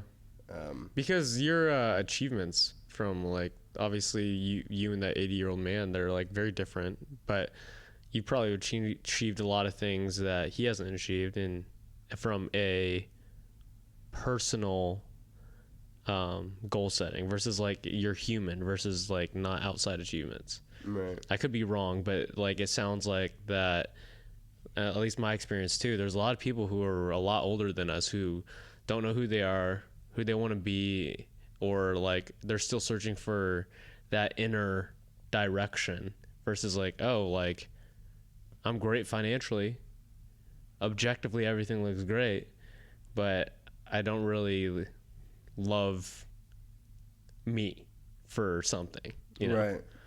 Yeah. You know? And it sucks because I feel like a lot of people are unhappy, and in my life I used to be very unhappy. I'm assuming at some point in your life you were really unhappy, you know? And I'm happy to say, like, in my life, like on a scale of 1 to 10 on a happiness scale, it's not even on the scale, it's like really fucking happy. Yeah. You know, and most people aren't like that, I would say. And and back to the empathy thing, like a lot of people who aren't in a joyous mood are like in general are the opposite of that, and they don't want to be opening or listening or caring or have that kindness that allows to break that barrier of asking good questions. Yeah.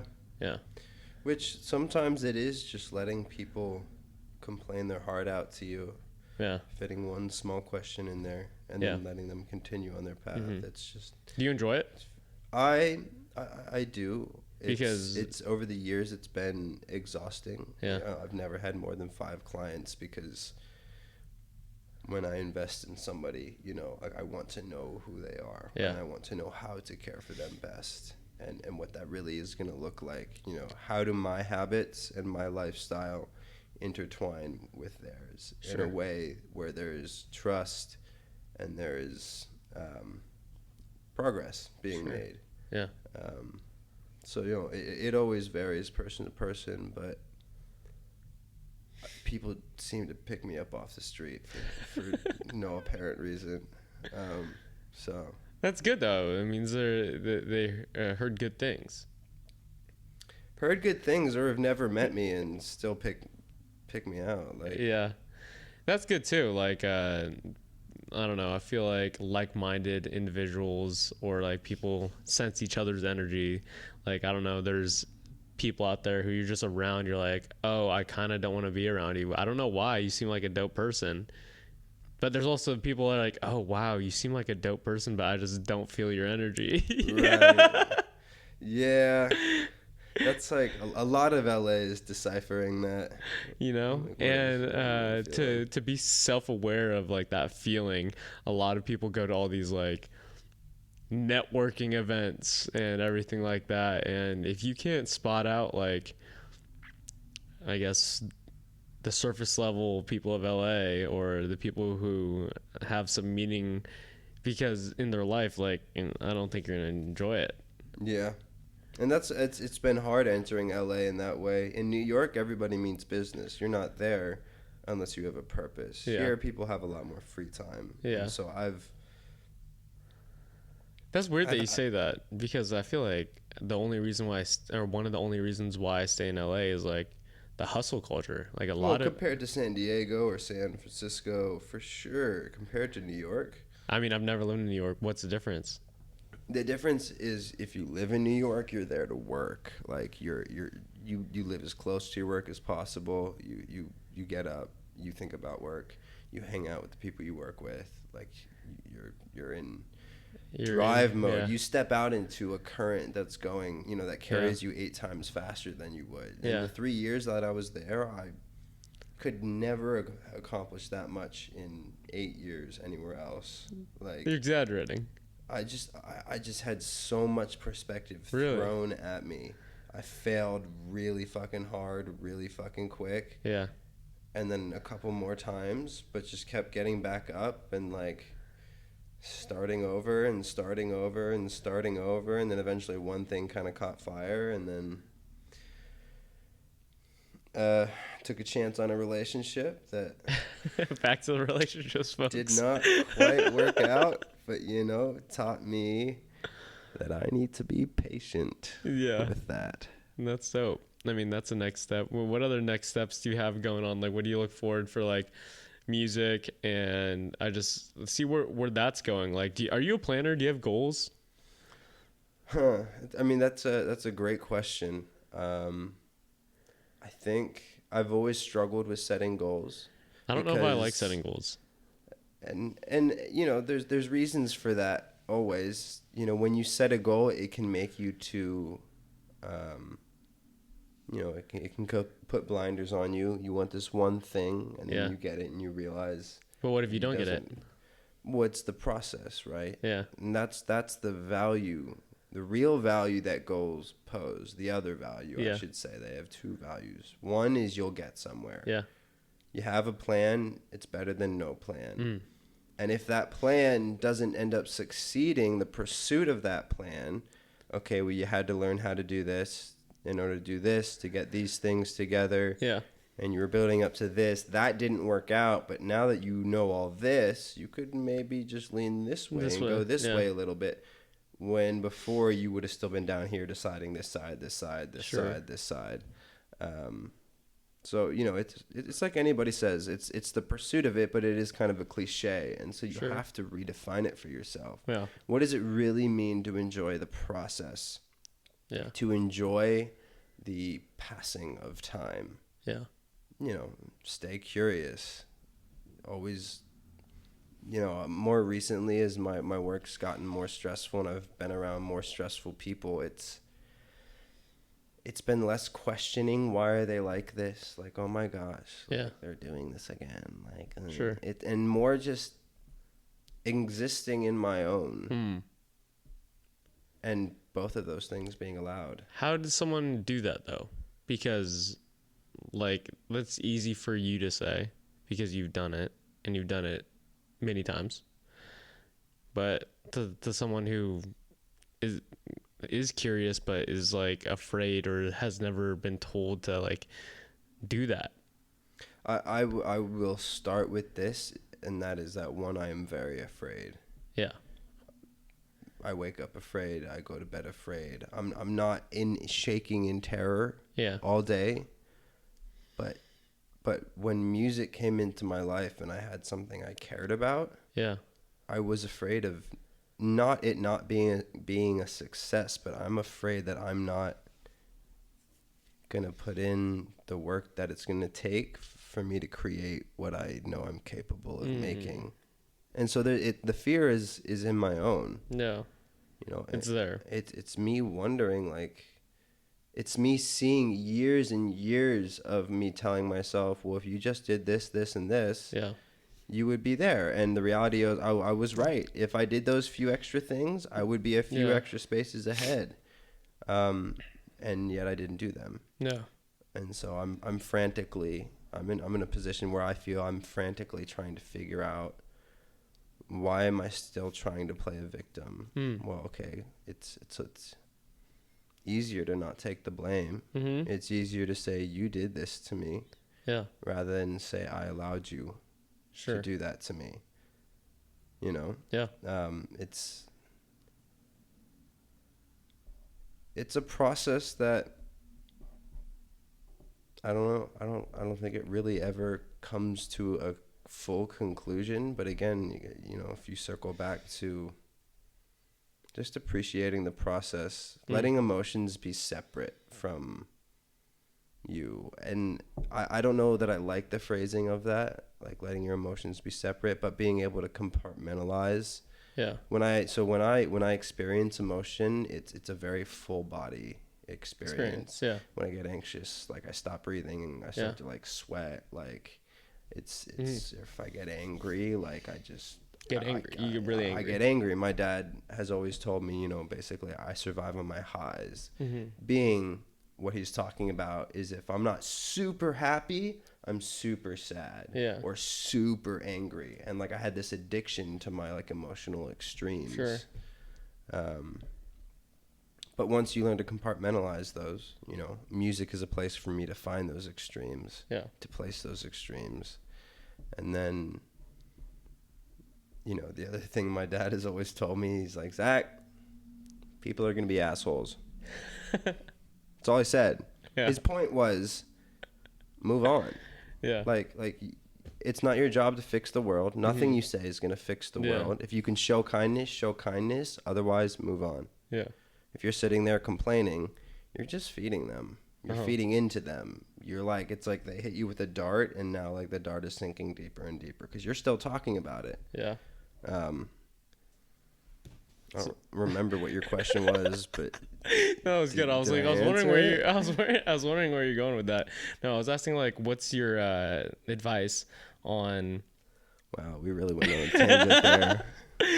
On switching to, like, when you were talking about your music and I honestly don't remember.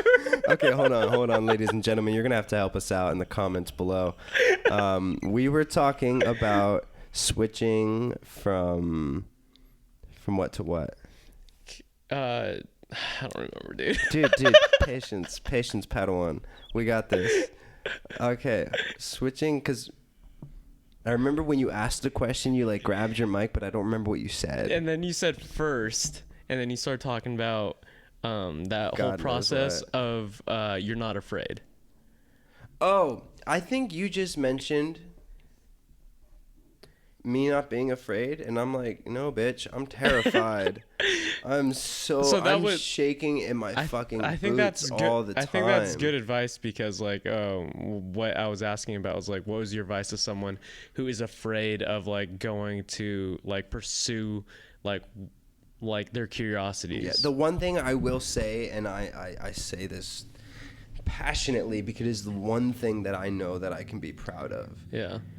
And it's caused issues with my family, for sure, friends. Like it's meant I've like acted out a little bit more. Uh-huh. You know, other people have felt the extent of my emotions, unfortunately. Sure. But when I'm presented with something, I do not run away. Yeah. I dive in. Yeah. You know, and unfortunately, that means we're dealing with issues right now. Sure. In front of all of these people. Yeah. Or like we're not waiting to have this conversation. Like we're going to talk about this right now. Right now, during the current state. Yeah, and these edibles, man. Yeah, okay, not afraid, always afraid. Yeah, I guess the point is every step that I have taken, I have been very afraid to take. Yeah. But my life is so full of what I used to call anxiety and stress. And I mean, I think those are still valid terms, but I also think those anxiety. I keep myself in a place. It's like I used to climb. I have a fear of heights. Yeah. And in college, I used to climb to the top of our, 40-story dorms. Yeah. And just like sit on the edge and look over. Yeah, but like I said, that anxiety, that stress, that willingness to dive in makes you good at what you do, though, because that's the personal trainer in you. That's the that's the life coach in you. That's like what made you like honest, like objectively, you haven't made it huge musically because you just put out your first song, but like the work. Well, don't talk about me and my 2,000 streams like that, okay? Sorry. Did I hit a soft spot? But like underneath that level, like you put a lot of work. I've seen you talk passionately about like your music and everything like that, and like how much like time that you spend like away from hanging out with people or having some sort of a social life to work on this work that you're so in love with, Yeah,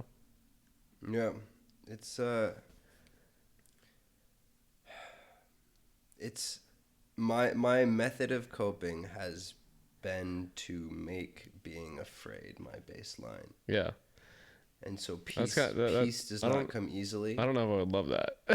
No, it's been completely exhausting. Sure. And yet, even in this book I was reading today, The Body Keeps the Score, awesome book. I think it was printed like 40 years ago, maybe 20 years ago. Yeah. But just, fuck. Zach's going through it right now, folks. Don't ever hand a podcast guest an edible. It's only 5 milligrams, dude. No, you shouldn't be doing anything.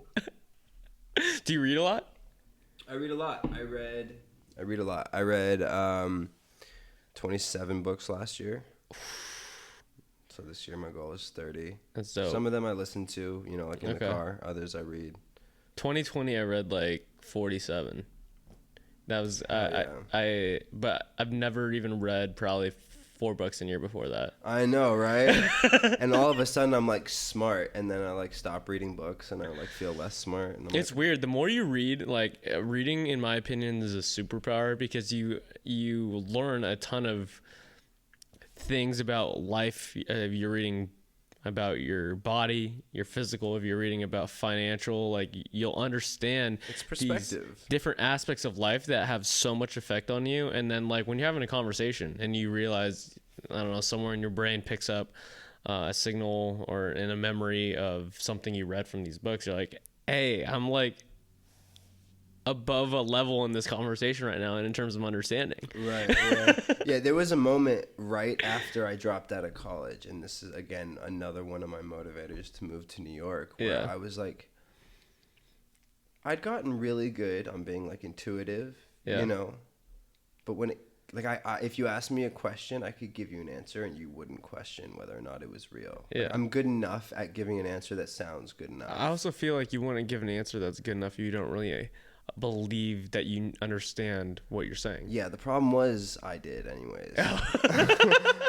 Because for twofold. One, it was a game to me. I was like, can I guess this? Yeah. And if I'm wrong, and if nobody connects me, will they just all believe me? And then the second piece was, okay, and if I'm wrong and somebody corrects me, I now know the right answer. Yeah. You know, it was just practice. That's a different perspective. I mean, yeah. I mean, the one thing I love and hate about Kiana is if she doesn't know something and we're having a conversation and I'm like, yeah, it's right for sure, she won't assume that I'm right. And if she thinks it's wrong, she Googles everything. Every single thing. The great Google. Because I'll be like, it's like less than 50%. Actually, it's 58% or some shit like that. I'll be like, okay, cool. Like, stop Googling shit. But that's one thing. It keeps people in line. Like, because you could look up so many things. Staying educated, man. Yeah. Like, you have a phone right there that could tell you, like, which north, south, east, west. Yes, no, maybe so. There's too much information in front of us, honestly. Yeah. I feel like that's, like, allowing us to grow quicker, understand more. Like, we have access to so many things that our parents and generations didn't have before. And it's one scary, but also sucks, too, because, like their relaxing days, they had a lot more relaxing days. Like, their brain isn't stimulated all the fucking time with like information bombs that keep us going. Like, I try to meditate once in a while. I try to do an isolation tank in Westwood, and I try to run once in a while to like just like with no music or anything, because when you're driving, I need a GPS to drive around town. I don't know about you. Do you need a GPS on your phone? Or do you understand? They're my main places no longer. Okay, but like that's good. In general, yeah, the new like Apple Maps. CarPlay. Yeah, CarPlay. Yeah. Yeah, but like, yeah, we're plugged into that. Like, I need it. You need it, right? So you need it to do this. You need it to open up a ton of apps working now. Like, you're not just a human depending on a human. Right. Like, you're depending on all these things, and it's kind of scary. It's a little scary, but it's no different than the differences we had before that were different, you know? Yeah. It's kind of one of those things that it takes my mind in the direction of, you know, people saying, I don't understand where things are headed. I'm at the point where I don't care where things are headed. And this might be a little bit more of a nihilistic sense within me, just because of what the past, you know, couple years have looked like for me. But it's, again, goes back to my dad's quote, people are going to be assholes. Yeah. People are going to be stupid. People are going to be smart. They're going to treat you nice. They're going to treat you mean. They're going to be there. The world is going to work the way it works. The government's going to be corrupt. The mob is not always going to be right either. Mm-hmm. You know, everyone is confused. So ground and center yourself in what you want and make your way through that despite how people think and despite how they treat you. It doesn't matter if they spend all day dancing on TikTok. They can do that. If they're doing that, there's more room for you to have success in what you want. Yeah. You know, so I'm kind of grateful because I've seen some producers get lost in social media, and that sounds really mean, but like at the same time, there's now a new space. They're talented and they are making it in TikTok. Yeah. But there's still space in the music industry where you can fit in above some of those things. Yeah. You know, social media is there to distract. Yeah. I don't know that was the initial goal. Distract, expose too. Yeah. Yeah. And yeah, I don't know if it was the intention at first, but that's what it is now. Yeah, and I think it's just accept the world as it is, do your best, and like hold your own. Yeah. Do not play victim. Yeah. Even if it is somebody else's fault, even if you were a victim, playing victim will keep you in that place of feeling the worth of a victim. Yeah. Don't do that, kids. You hear? You heard it here first. Zach, where can everyone find you in terms of listening to your music? Do you have other songs that they could find out, or is it just Golden? So just Golden at the moment. All right. My Where can they listen to it? Golden is on all platforms: Spotify, Apple Music, TikTok, Instagram, anywhere. There's a YouTube video that'll be coming out in a few days. Yeah. That's exciting. Yeah, it's just simple, just me singing to a mic with some bushes in the back, Sounds beautiful. some backup bushes, and my Instagram is I was born young. And no other platforms right now? That's it? No, I'm not a huge Twitter guy. My Elon TikTok Musk is on I it now, was bro. born You young. have to be on Twitter. I'm not going back until Trump goes back. No, I'm just playing. He did say he would let him back on, though, so we'll see. There you go. Free speech all day. Pretty pumped about that. I've literally never used Twitter, though. Yeah. I used it in high school for a little bit. I deleted it. I saw the things I posted in high school and was like... You're like, I can't be looking at this. Back to documenting your life. I was like, I don't want to see these journals. This world does not need to know about this. All right, dude. Thanks for coming on. Zach White, everybody. I was born young. Appreciate you guys. Thanks for listening. And see you next week. Peace. Peace.